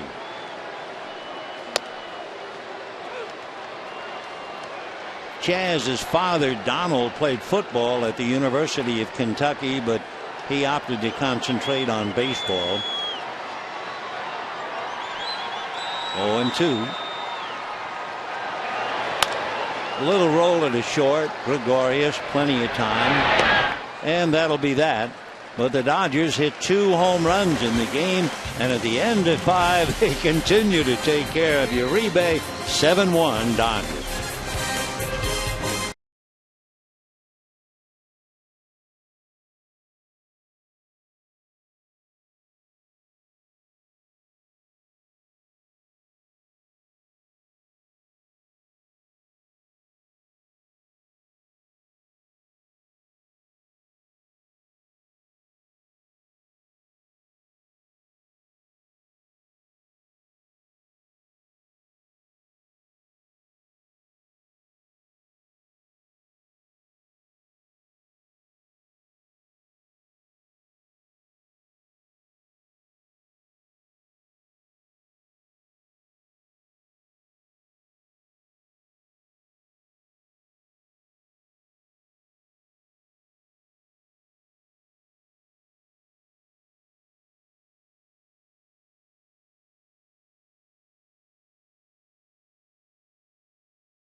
Pitches not only a no-hitter, but a perfect game. And the other pitcher pitches a one-hitter and loses. Well, on this date, way back in 1965, that summed up Sandy Koufax's perfect game against the Cubs. The only run, Lou Johnson walked, bunted to second, stole third, scored on the catcher's overthrow, and that was it. Let's go back to this one.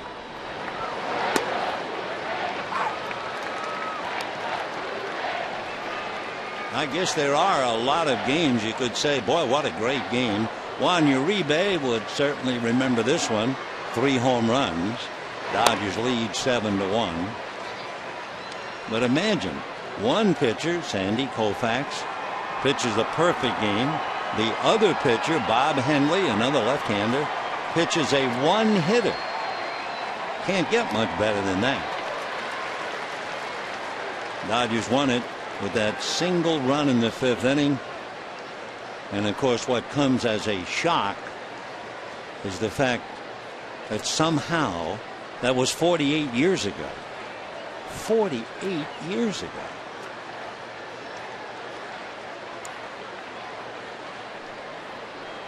One and two to Adam Eaton. 2-2. Eaton flied to left, grounded to third. We're in the 6th inning. Dodgers have hit 5 home runs, in case you haven't been with us. Hard ground ball to Mark Ellis. So Eaton goes 0 for 3, 1 away. Ricky Nolasco has allowed 2 hits and would not have allowed a run except for the error by Juan Uribe.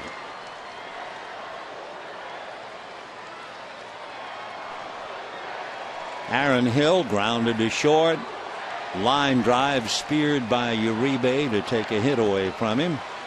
Though Aaron is 0 for 2. And a strike. 0-1.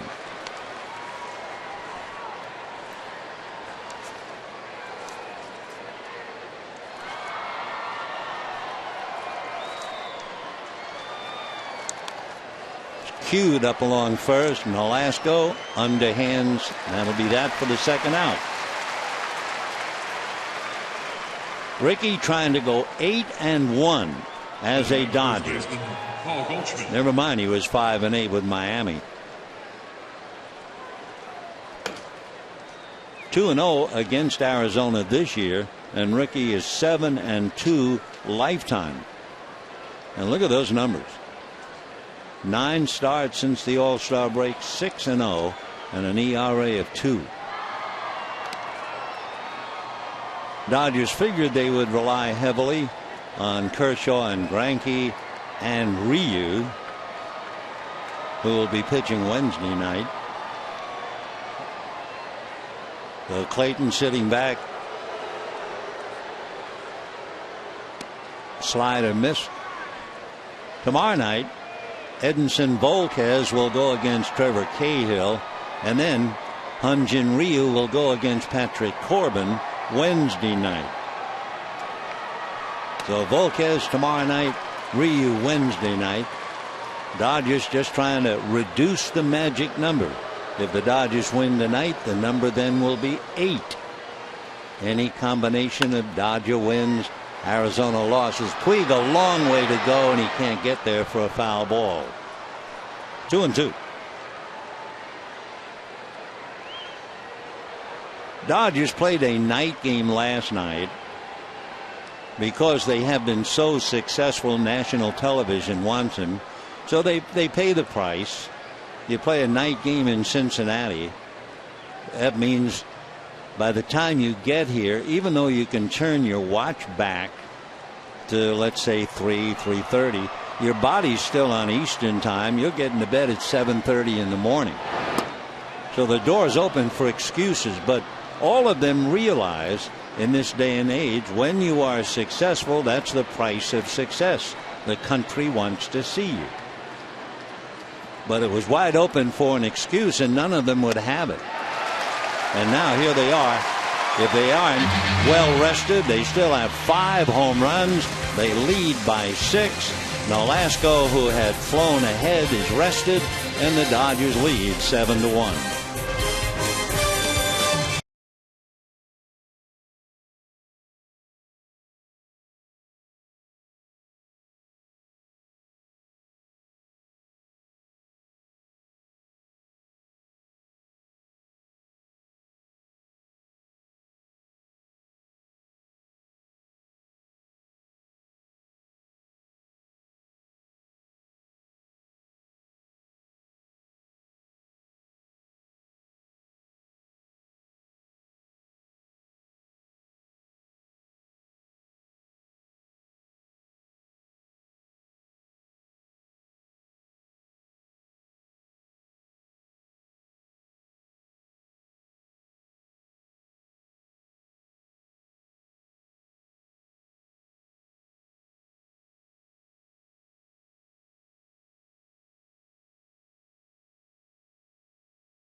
In case you might have joined us a bit late, we'll bring you up to date. Colorado leading the Giants 2-1 in the 7th.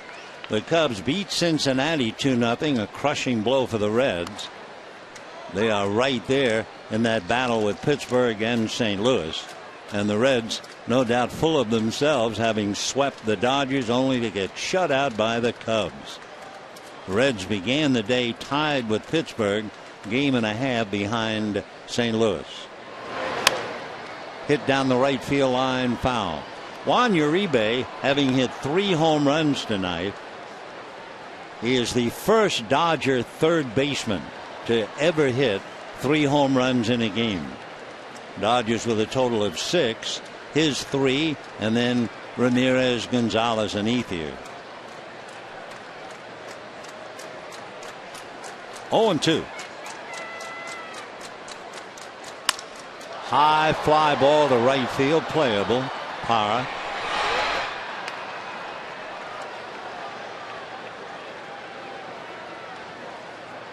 Pitcher number 47. One away. Ricky Nolasco. And Ricky Nolasco coming up. He has sacrificed and struck out. Ricky 0 for 1. It's been Delgado, Langwell, De La Rosa, and Rowe. Tomorrow night, Trevor Cahill against Edinson Volquez.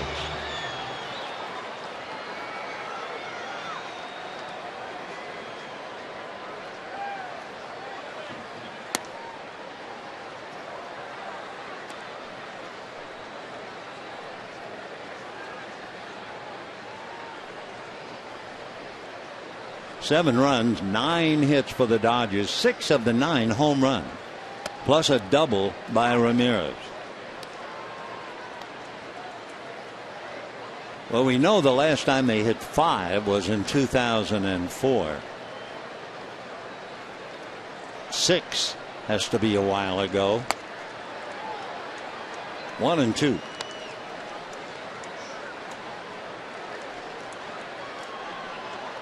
Chaz Rowe, ROE.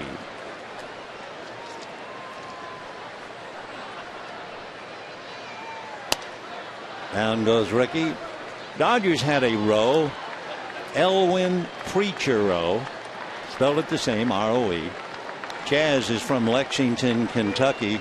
Preacher was from Ash Flats, Arkansas.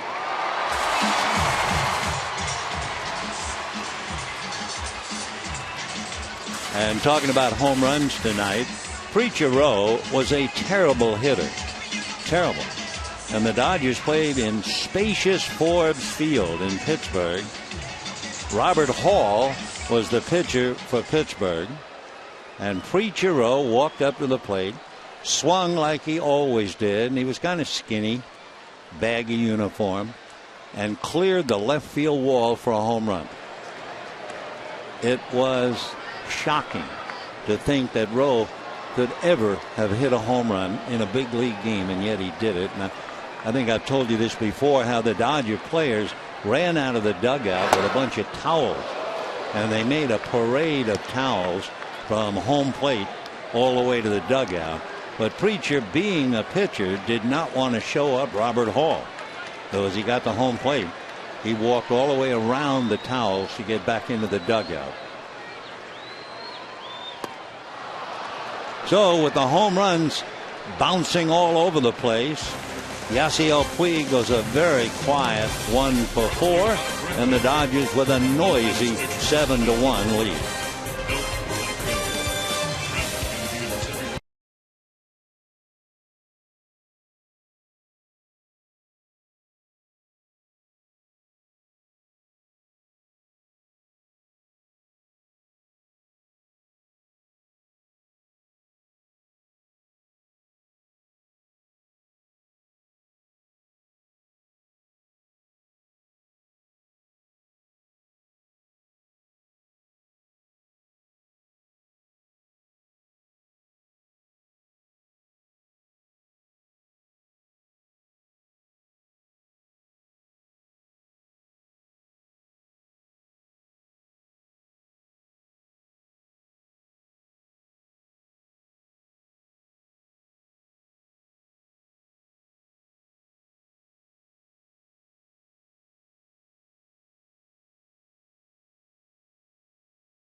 LA representative, assistant director Mark Pastrella, Dodger great Sean Green on the other end of it. He's partnered with the Department of Public Works to remind Dodger fans everywhere to recycle bottles and cans.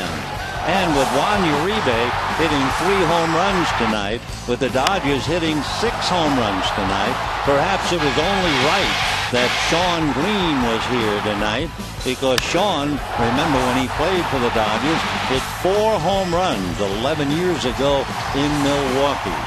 And of course Uribe with 3 tonight has a shot at number 4. We're only in the 7th inning. Ricky Nolasco working on Eric Chavez, Martin Prado, Miguel Montero. Chavez hit back to the box, struck out, 0 for 2. 1-1. Ricky Nolasco has allowed 1 run unearned, 2 hits.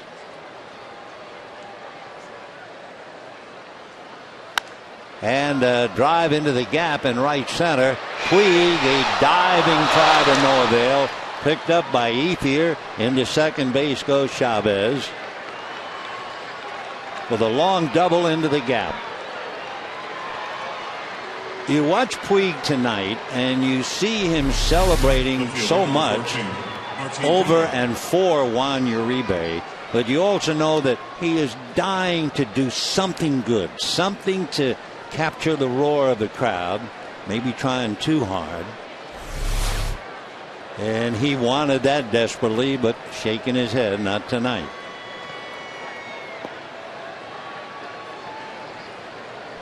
So Chavez at second. Prado trying to pick him up is 1 for 2. Scored a run.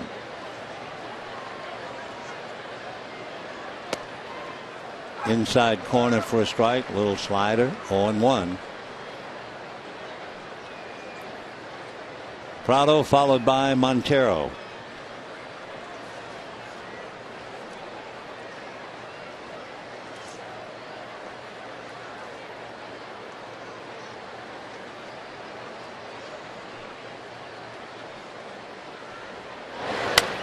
And pops it up, and I mean up. Who's going to be there? It will be Uribe. So Prado, big league pop fly, 1 away. Chavez has to hold at second, and the batter is Montero. We were talking before about Eric Chavez and his long career, and he and Mark Ellis, I'm sure, talking over old times out there at second base. They were teammates for quite a few years, and now Mark going back to business. Chavez with 1 out at second. Montero hit into a force play and struck out trying to pick him up. And then Gerardo Parra.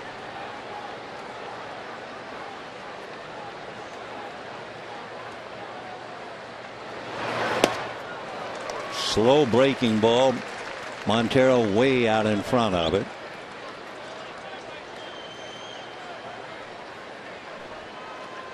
Down in the Dodger bullpen, J.P. Howell begins to loosen up. 93 pitches made by Ricky Nolasco here in the 7th, and there's J.P.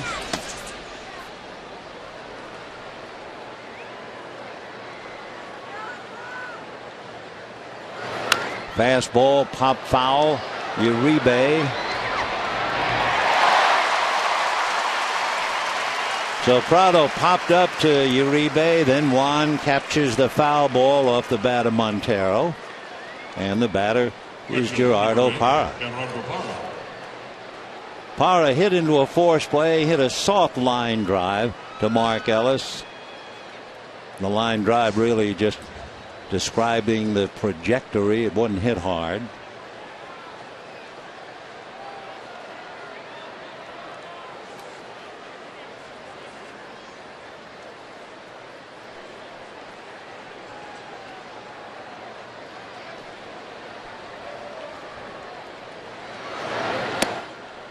Breaking ball misses. Ball 1. Well, if you wonder, as we do, about 6 home runs hit by the Dodgers tonight.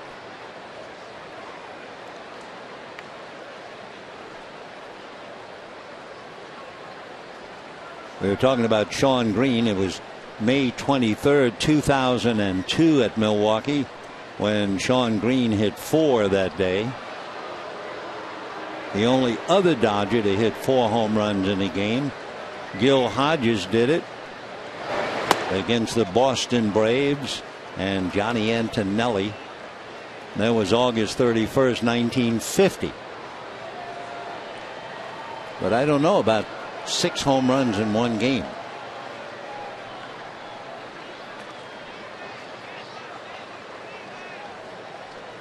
Two and 0 to Parra. 3-0. Didi Gregorius on deck.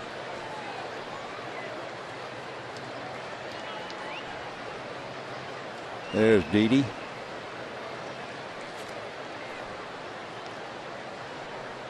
Three and 0 to Gerardo.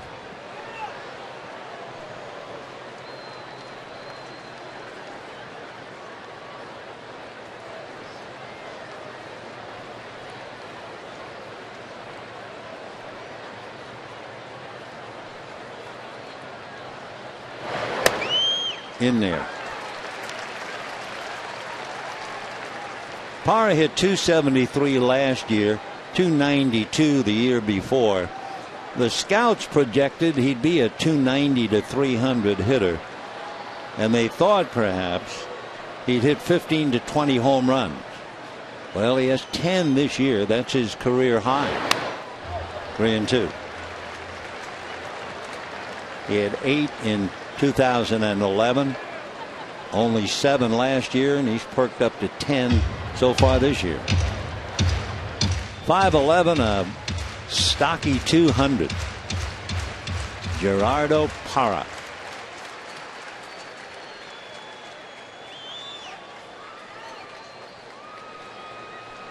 Three and 2.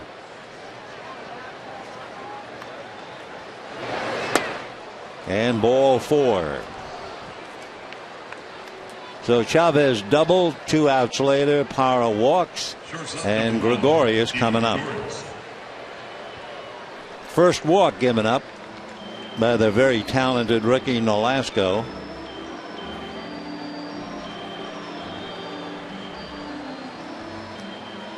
The infield might have been whistled to go to the mound.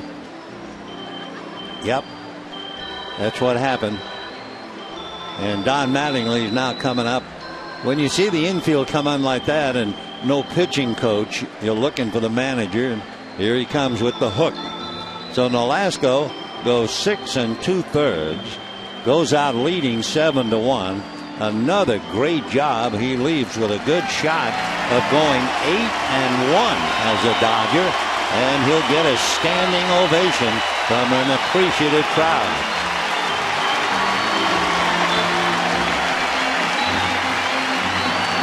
So Ricky walks off, getting 5s in the dugout. J.P. Howell jogging in from the bullpen, and we'll be back.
Meanwhile, Ricky Nolasco resting in the dugout after turning in a tremendous performance.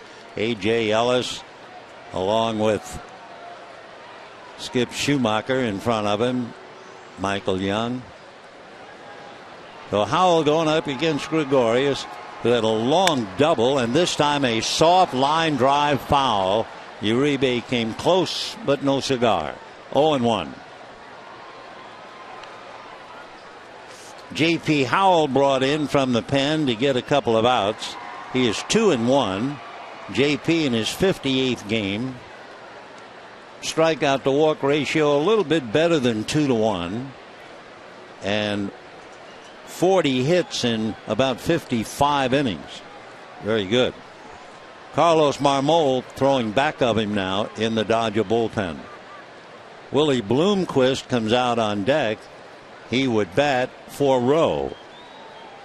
So it's up to Gregorius with 2 on, 2 out, 7th inning, 7-1 Dodgers.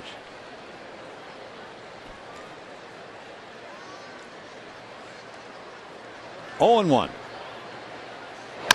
High bouncer up the middle to Mark Ellis. He just keeps on going all the way to the dugout. So no runs, 1 hit, 2 left, and at the end of 6.5 innings, 7-1 Dodgers.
Games now, like the Dodger 4-game losing streak, could that benefit a team down the stretch and into the postseason?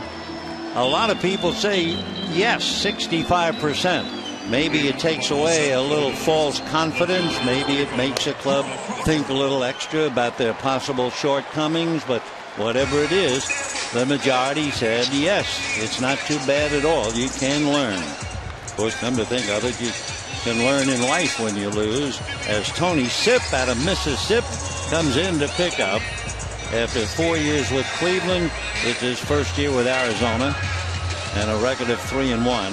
By the way, the Dodgers, as you probably know now, have 6 home runs tonight.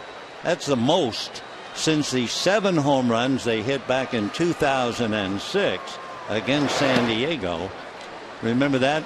September the 18th. The back-to-back-to-back-to-back home run that was eventually decided by Nomar Garcia Parra's home run. Well, Uribe's hit 3 tonight in pursuit of Gil Hodges, who hit 4 in Brooklyn, and Sean Green, who hit 4 in Milwaukee.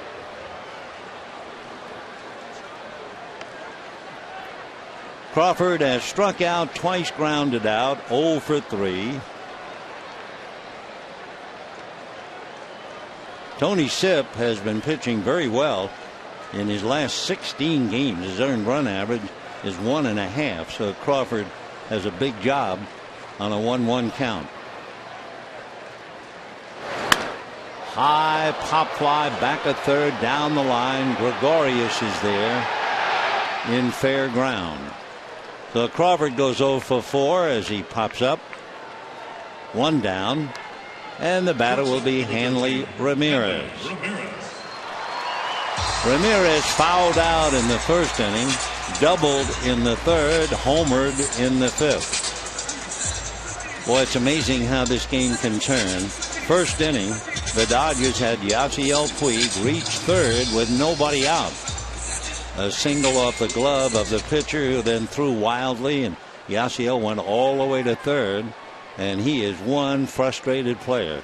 While everybody else is celebrating with all the home runs and his buddies like Uribe, Ramirez, and Gonzalez, he's kind of on the outside of the candy store looking in. And of course, there you are, shaking your head, and you have a cameraman taking your picture. 1 ball, no strikes. Way out in front of a change. That was a great pitch. 1-1.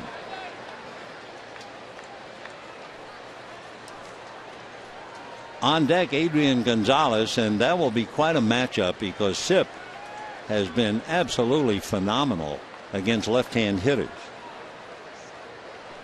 So he's got a good one coming up. 2-1.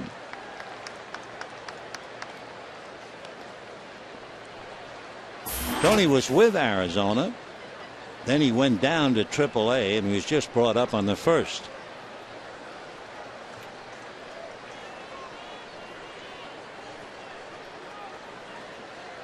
Two and one. Tony 6'1", 190, 29 years old. Tony Sip from Mississippi. He's from Pascagoula and lives in Moss Point. Attended Clemson and Mississippi Gulf Community College. Though he's too high. Ball 4 to Ramirez. And now let's see what happens facing Adrian Gonzalez. Left-handers of late are 3 for 19.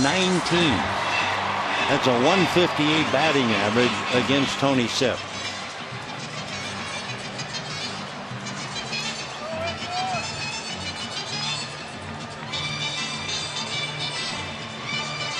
Adrian tonight struck out in the first inning, homered with Ramirez aboard in the third, and struck out in the fifth. 0-1. So this is an interesting little duel between a veteran, solid professional hitter and a young pitcher who's been doing remarkable work against left-handers.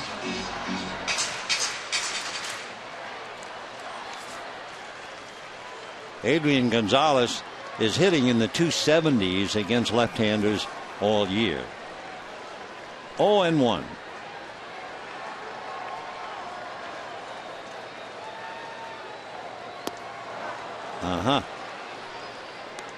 Two sharp sliders in the count. 0-2.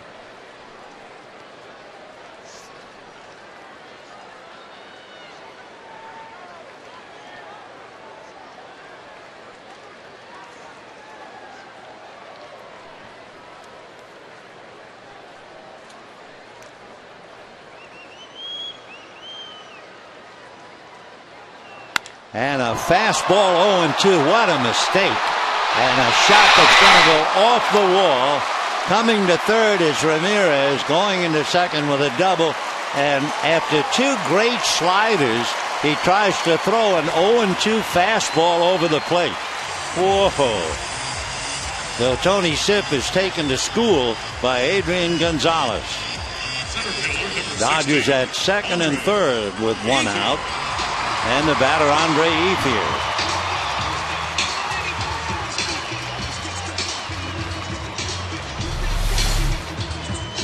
Look at that right there.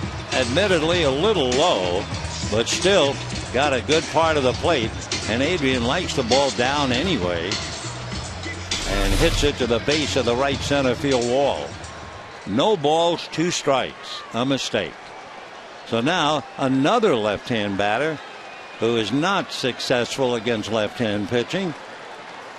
Andre Ethier, second and third, 1 out, infield up, 7-1 Dodgers. Fastball, that's probably where he wanted it with Adrian. Way low, ball 1. Andre tonight homered in the second inning, grounded out, flied to right.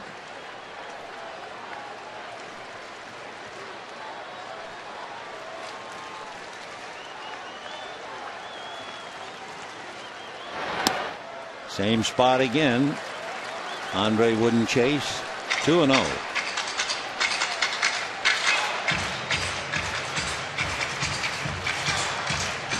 Dodgers trying to add to that 7-1 lead.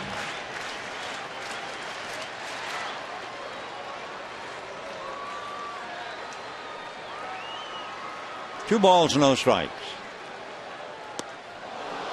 Breaking ball, 2-1. And on deck, Juan Uribe.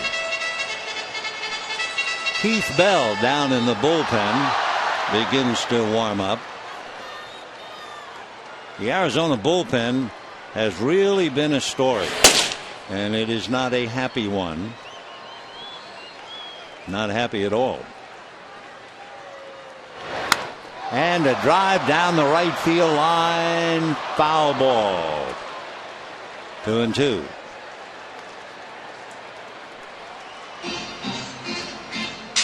Parra leaving the field to give the ball to somebody out there in right field. Gives it to a youngster and then hurries back to his position.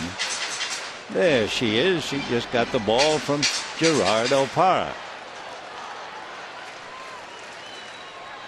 Nice gesture by the Diamondback right fielder. 2-2.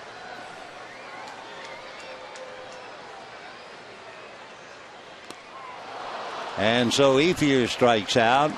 And now the man of the moment coming up with first base open. Juan Uribe. And Kirk Gibson says hold on. And Kirk is heading towards home plate, which normally and usually means a double switch. So he'll go to the pen. The last out was made by Gregorius. So the chances are, Chris Owings, a shortstop, will be coming in with the pitcher. Owings will bat 9th and lead off the 8th, and we'll be back.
Will be coming up.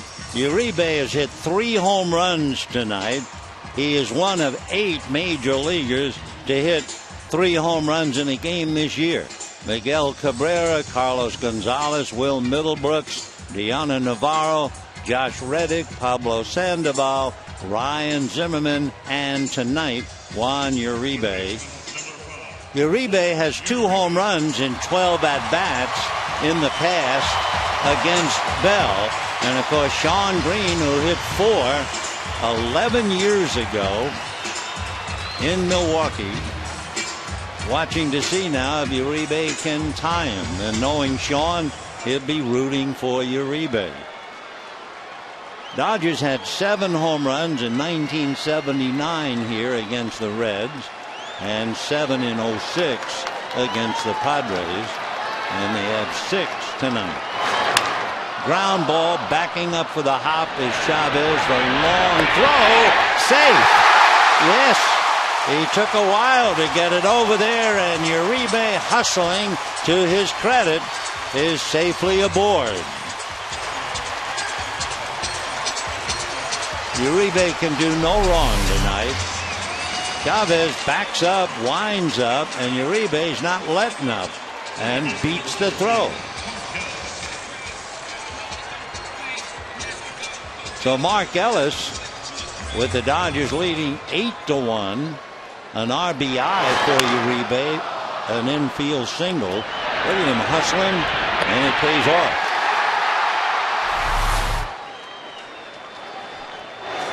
So Uribe, 3 home runs, and now his 4th hit and his 4th run batted in. What a night. Dodgers lead 8-1. We mentioned that the Arizona bullpen has been pretty much of a disaster. That wasn't much of a pitch. That got away. That's no knockdown pitch. The crowd boos, but that was an 81-mile-an-hour pitch. That is not a purpose pitch. It just got away. Curveball with much break. Why has the bullpen been a disaster? Well, first of all, it's won 32 games. The only way a bullpen is going to win 32 is if they let a starting pitcher's victories get away. And they have done just that. 17 times they've had a starter lose a victory as the pen have let it get away. And the bullpen, well, Heath Bell has blown 7. David Hernandez has blown 5. J.J. Putz has blown 5. So they've really struggled. Fastball fouled away. So you're not knocking a guy down with an 81-mile-an-hour curveball. I mean, if you really wanted to do the job, it would be that 92-mile-an-hour fastball. Heath Bell was a gamble. He wasn't pitching well with his former team, the Marlins. Arizona thought they could straighten him out, but it really hasn't worked. He's got an earned run average of 4.5. And he takes care of Ellis with fastball at 94. So the Dodgers wind up with 1 run. It's a hustle run thanks to Juan Uribe. And the Dodgers lead at the end of 7, 8-1.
AT&T, rethink possible.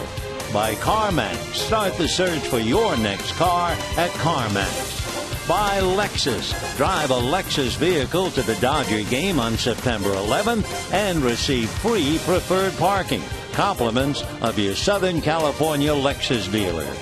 And by Captain Morgan. Raise your glass, always in moderation.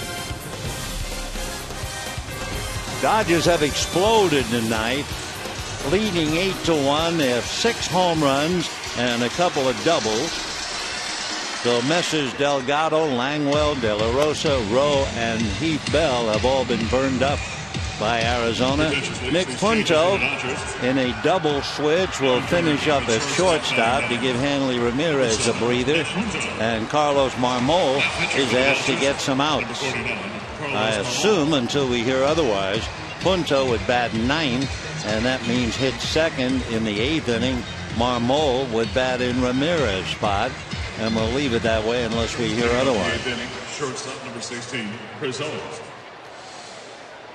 We talked earlier about the fact Arizona has to make a decision about who's the regular shortstop.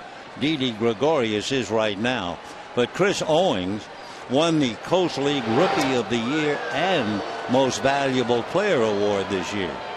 All Chris did was hit .330. He also appeared in the Futures game. He was second among all minor league players with 180 hits. So he's quite a player out of Charleston, South Carolina. He just turned 22. Makes his home in Leesville, South Carolina. Diamondbacks picked in first-round pick out of high school. Our guess was right. Punto bats 9th. Marmol would bat in Ramirez's spot. That's a strike. So Carlos Marmol. It's been Nolasco, then Howell for an out. Now Carlos. Going hard at 95, but he's behind 3-1.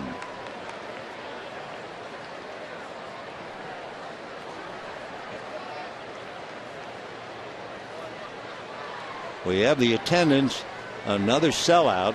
Hello Kitty night, 23rd sellout. And ball 4.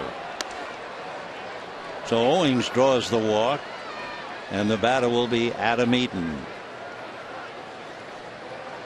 Center fielder number 6, Adam Eaton. Adam Eaton, the leadoff man, has flied to left, grounded to third, grounded to second. 0 for 3. Normally in a tough ball game, you would worry about Chris Owings. He runs very well. In fact, he had 20 stolen bases over there with everything else when he was playing for Reno. But down 8-1, I don't imagine they'll be running him.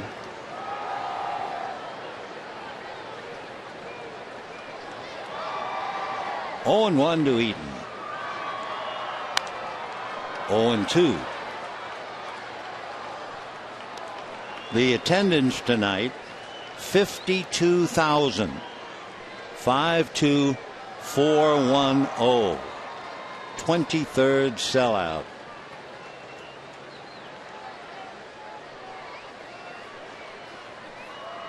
And they are here. And a hopper to Ellis. The quick feed to Punto. The throw to first, not in time. Adam Eaton hustling down the line. So it's a force play, 4-6. 1 down. Aaron Hill coming up. Second baseman number 2, Aaron Hill. Think about it. That's a tough job for Punto. Sitting in the dugout, and suddenly you're asked to turn a double play.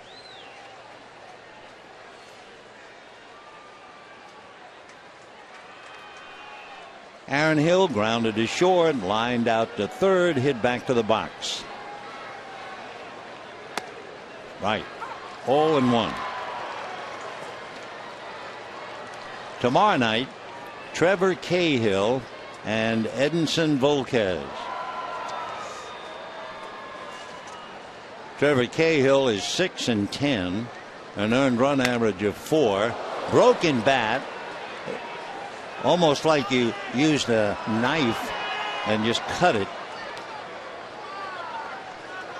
Wow. Just a sliver.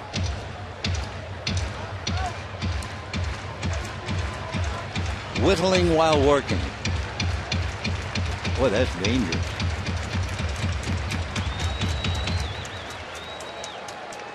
No balls, 2 strikes.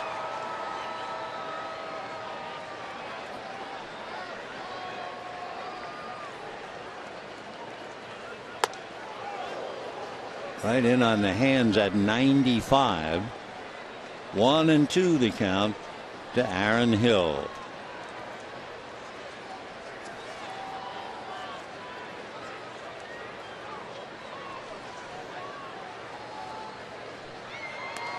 And that squirts behind Fedorovich. Down to second base goes Eaton.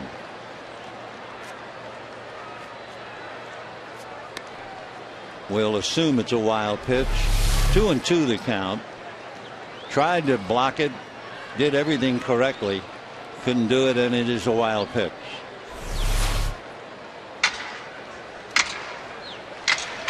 Two and two.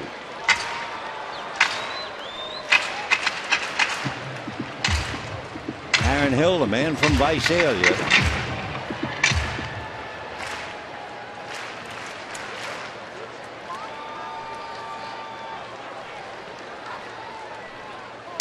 And hits it off the end of the bat to Punto.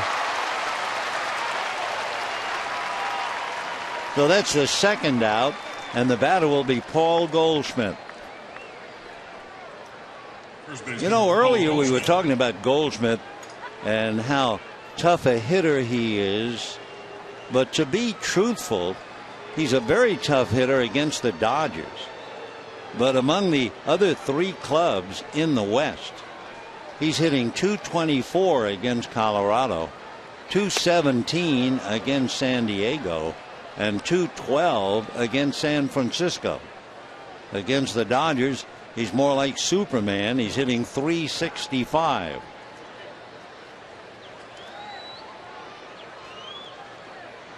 He has 4 home runs, 14 RBIs against the Dodgers.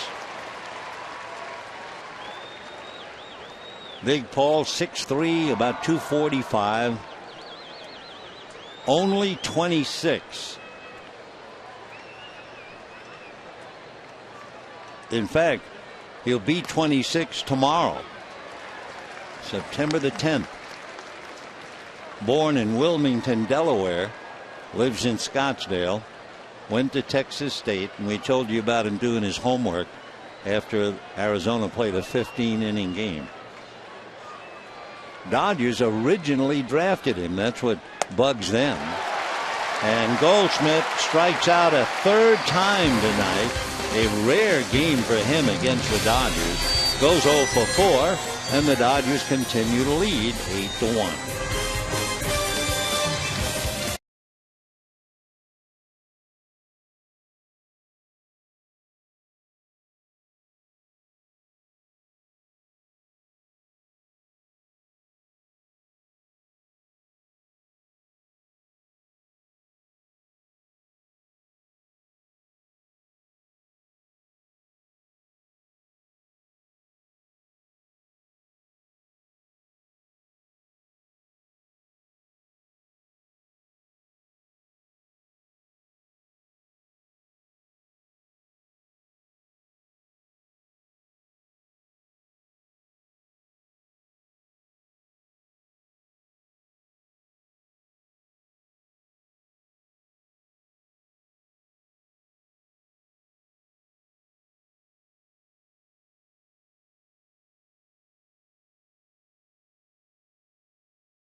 These hits, if you mark Ellis and Carl Crawford, is like missing a front tooth. Everybody else is having some fun. Crawford going 0 for 4, not able to hit the ball out of the infield, striking out once. And for Mark Ellis, he's had a tough night, 0 for 3 with a strikeout. At least he did get a walk. Everybody else having some fun. Dodgers lead 8-1, and we go to the bottom of the 8th inning. Tim Fedorovich will start it off. Then it'll be Nick Punto. And then one last shot for Yasiel Puig. And a strike, 0-1. So the Dodgers tonight, Nolasco made 100 pitches. J.P. Howell just made 2 pitches to get an out. Marmol pitched the 8th. Kenley Jansen is tuning up in the 9th. Foul ball. 0-2 the count to Punto.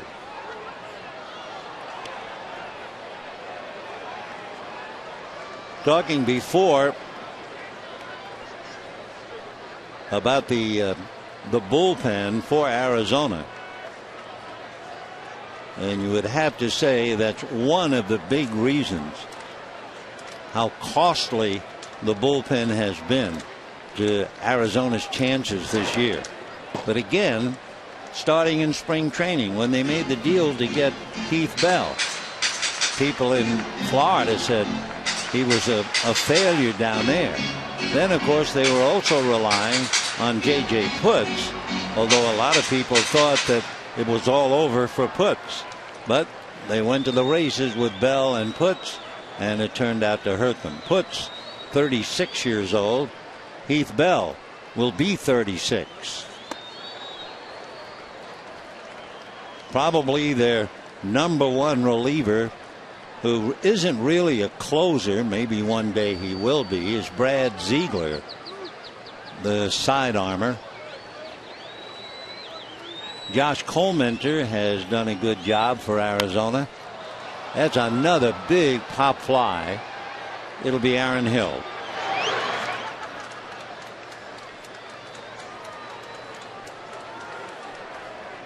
Shortstop, number 7. So Fedorovich pops it up, 1 away, and Punto coming up.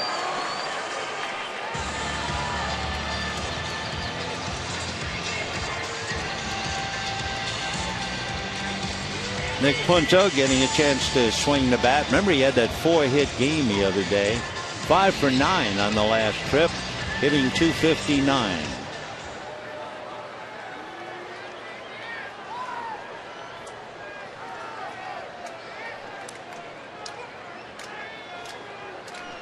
Heath Bell, to give him credit, had 3 tremendous years as a reliever for the Padres.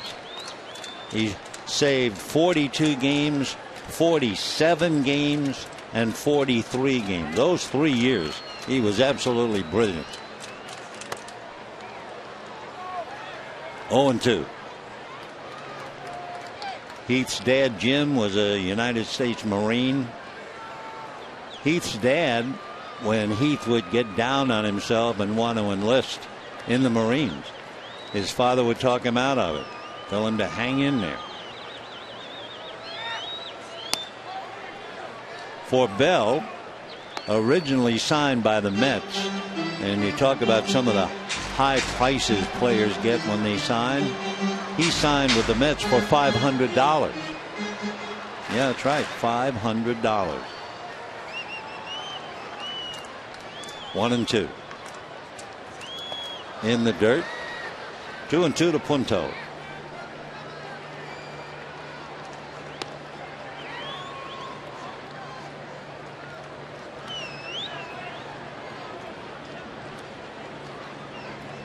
Dodgers scored 2 in the second, 3 in the third, 2 more in the fifth, and then another run in the seventh. 6 home runs tonight, 3 by Juan Uribe, and then home runs by Ramirez, Gonzalez, and Ethier. Punto, pitch was in the dirt, the out recorded at first, 2 down. And the batter will be Yasiel Puig. He has enjoyed so much of this game. having fun with those who have made home run contributions. You know he'd love to join the fun. He has one hit, a little ball to hit back to the pitcher that got away. So this is last at bat to join the fun. Puig with 15 home runs, 110 hits.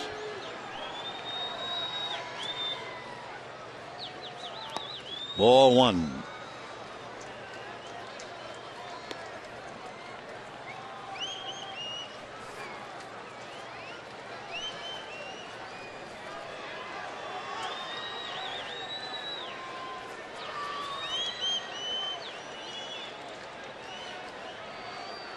Puig has had 2 at-bats in the past against Bell, and he is 1 for 2.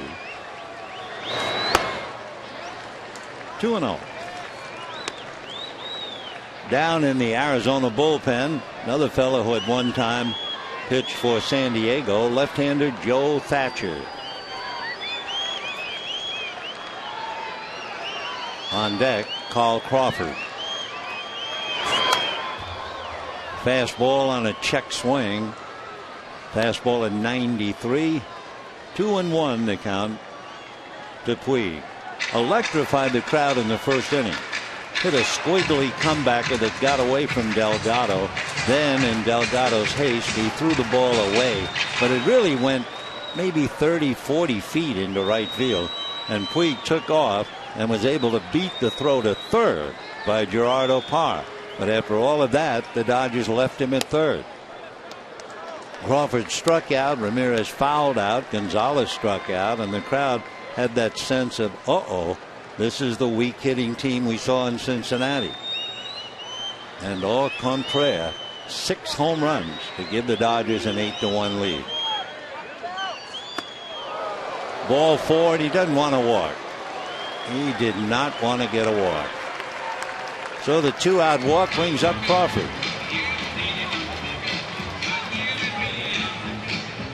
Well, it's been a tough night for Kirk Gibson.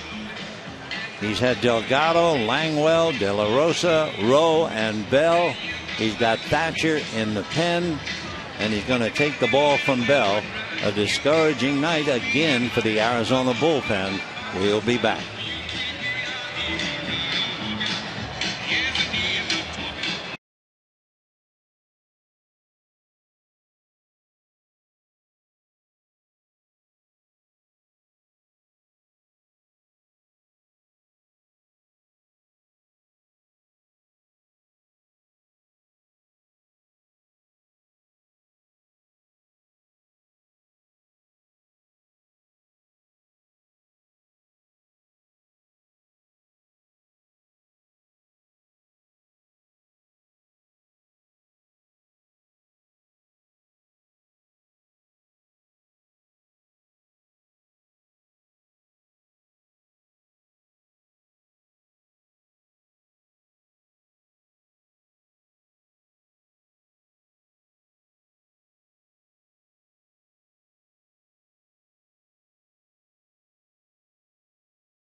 Carl Crawford is due up. However, Van Slyke comes out in the on-deck circle, so it looks like Scott will get a chance to hit against the left-hander, as the Dodgers trying to keep everybody sharp for every possible adventure. Joe Thatcher out of Indianapolis, Indiana. And we told you he was with the Padres. He was with them back in 2007, 8, 9, 10, 11, 12. In fact, he was with San Diego earlier this year and then moved over to Arizona on the 31st of July. The deal that sent Ian Kennedy from Arizona to San Diego. Slow curveball for a strike. Scott Van Slyke, the traveling man. It seemed like every time you picked up the paper, he was on his way back to Albuquerque or he was arriving from Albuquerque.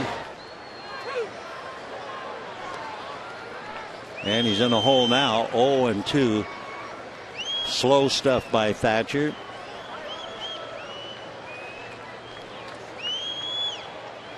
Then the fastball to the backstop. Good bounce back to Montero, but Puig goes to second on the wild pitch.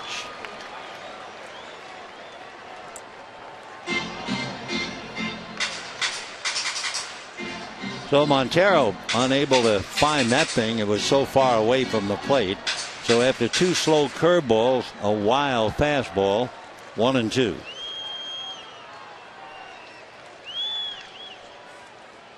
Scott hitting .246. Times that slow curve, base hit, and gets bobbled by Parra. So here comes Puig, the throw to Montero. He is out at the plate.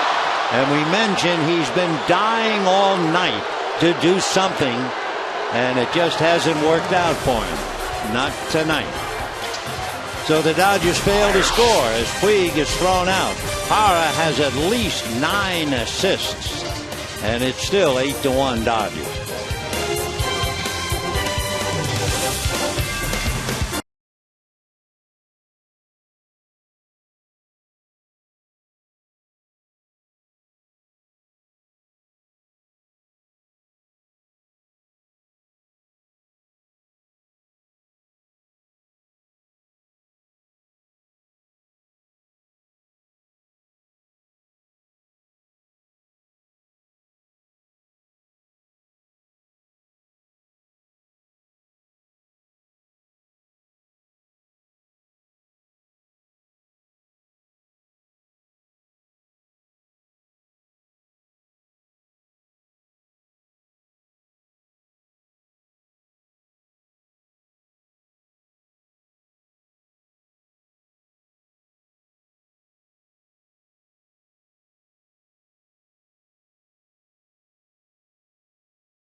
Look at Puig's left hand and look at the tag right by the shoulder. Wow, that's close. It went against the Dodgers.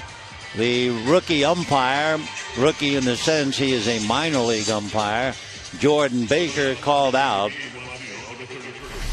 There would have been a lot of arguing on that play, I think, if it had been a one-run game. But with the Dodgers leading 8-1, Puig will go back to his position. Scott Van Slyke is now in left field, and Kenley Jansen is on the mound. Chavez, Prado, and Montero coming up against Kenley. We were talking about Parra. We knew he had at least 9 assists, but boy, we're way off. That out at the plate gives Gerardo Parra 15 outfield assists. He's number 1. Juan Lagares has 12, but 15 to Parra. They run on him, and he gets them. So here's Kenley now. Chavez 1 for 3, doubled in the 7th inning. 8 runs, 12 hits, 1 error for the Dodgers. 1 run, 3 hits, 1 error for Arizona. Strike. For Kenley Jansen, the remarkable set of numbers.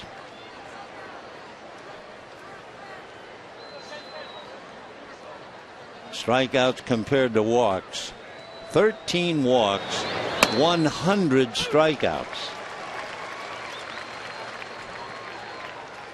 He has 100 strikeouts in 68 innings. 1-2.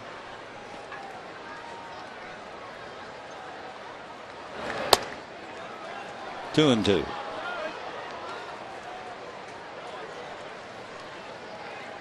Eight runs, 12 hits, 1 error for the Dodgers.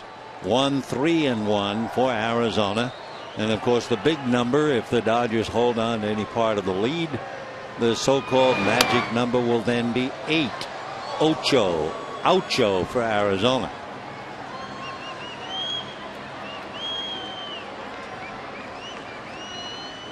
Dodgers tomorrow night will try to cut into it again. Edinson Volquez against Trevor Cahill. 3-2. Everything the Dodgers do now, of course, is in preparation for the postseason. Trying to make sure that Jansen isn't overly rested. He didn't have a chance to do much because the Dodgers never could have anything to save in the 9th inning in Cincinnati.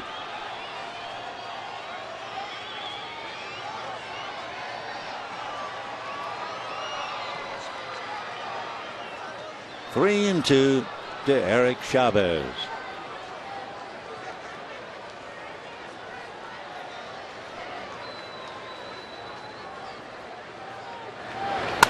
And going down the line, but fouled by plenty. It's a Monday night, so a lot of folks have gone home. But when the ball game started, 52,410. The 23rd sellout for the year. Boys and girls together. Another foul ball, still 3-2. The ever-present cell phone. I think tomorrow's a big day. The Apple phone is coming out. The new number, whatever. Incredible. And ball 4. So Chavez draws the walk, and the batter will be Martin Prado. Left fielder, number 14, Martin Prado. Martin singled to right, reached on an error, scored the Arizona run, knocked in by Gregorius, and then last time up, Martin popped up.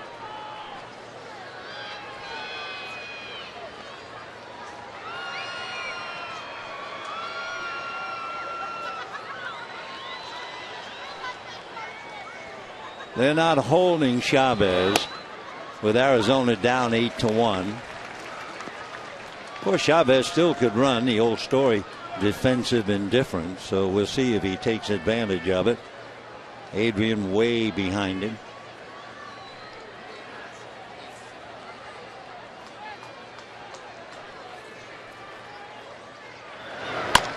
Broken bat, another one. Little ground ball. Uribe to second for one.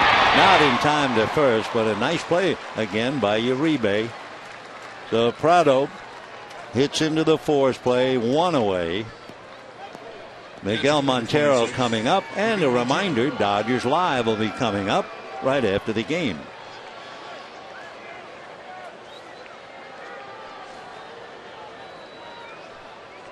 Miguel Montero hit into a force play, struck out, fouled out.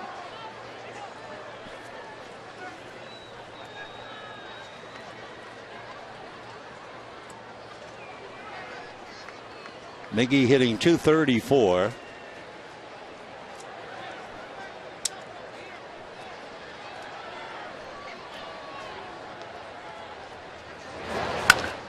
High fly ball to left field. Van Slyke is there finishing up for Crawford. And so Arizona down to 1 out. And the batter, Gerardo Parra.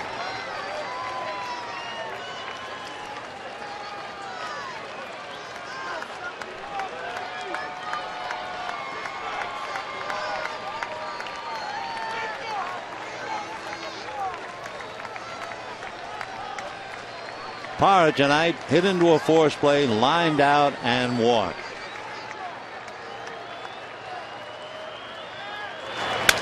And he promptly hits a hopper into center field. So down to second base goes Prado. So Arizona still alive, although barely breathing, down 8-1 with 2 out. And the batter will be a hitter for the pitcher, Joe Thatcher. And it will be Matt Davidson. Here's another young player. Arizona very, very high on him. In fact, they're talking about changing the outfield perhaps. And even though Davidson is not listed as an outfielder, he's also in the hunt because they say he's a very good young hitter. Matt Davidson is out of Redlands, lives in Yucaipa, went to Yucaipa High School. He committed to a baseball scholarship to SC, but instead signed for the D-backs. First round money. That's a good sign. 2-0 to Matt. Matt's 22, 6'2", 225.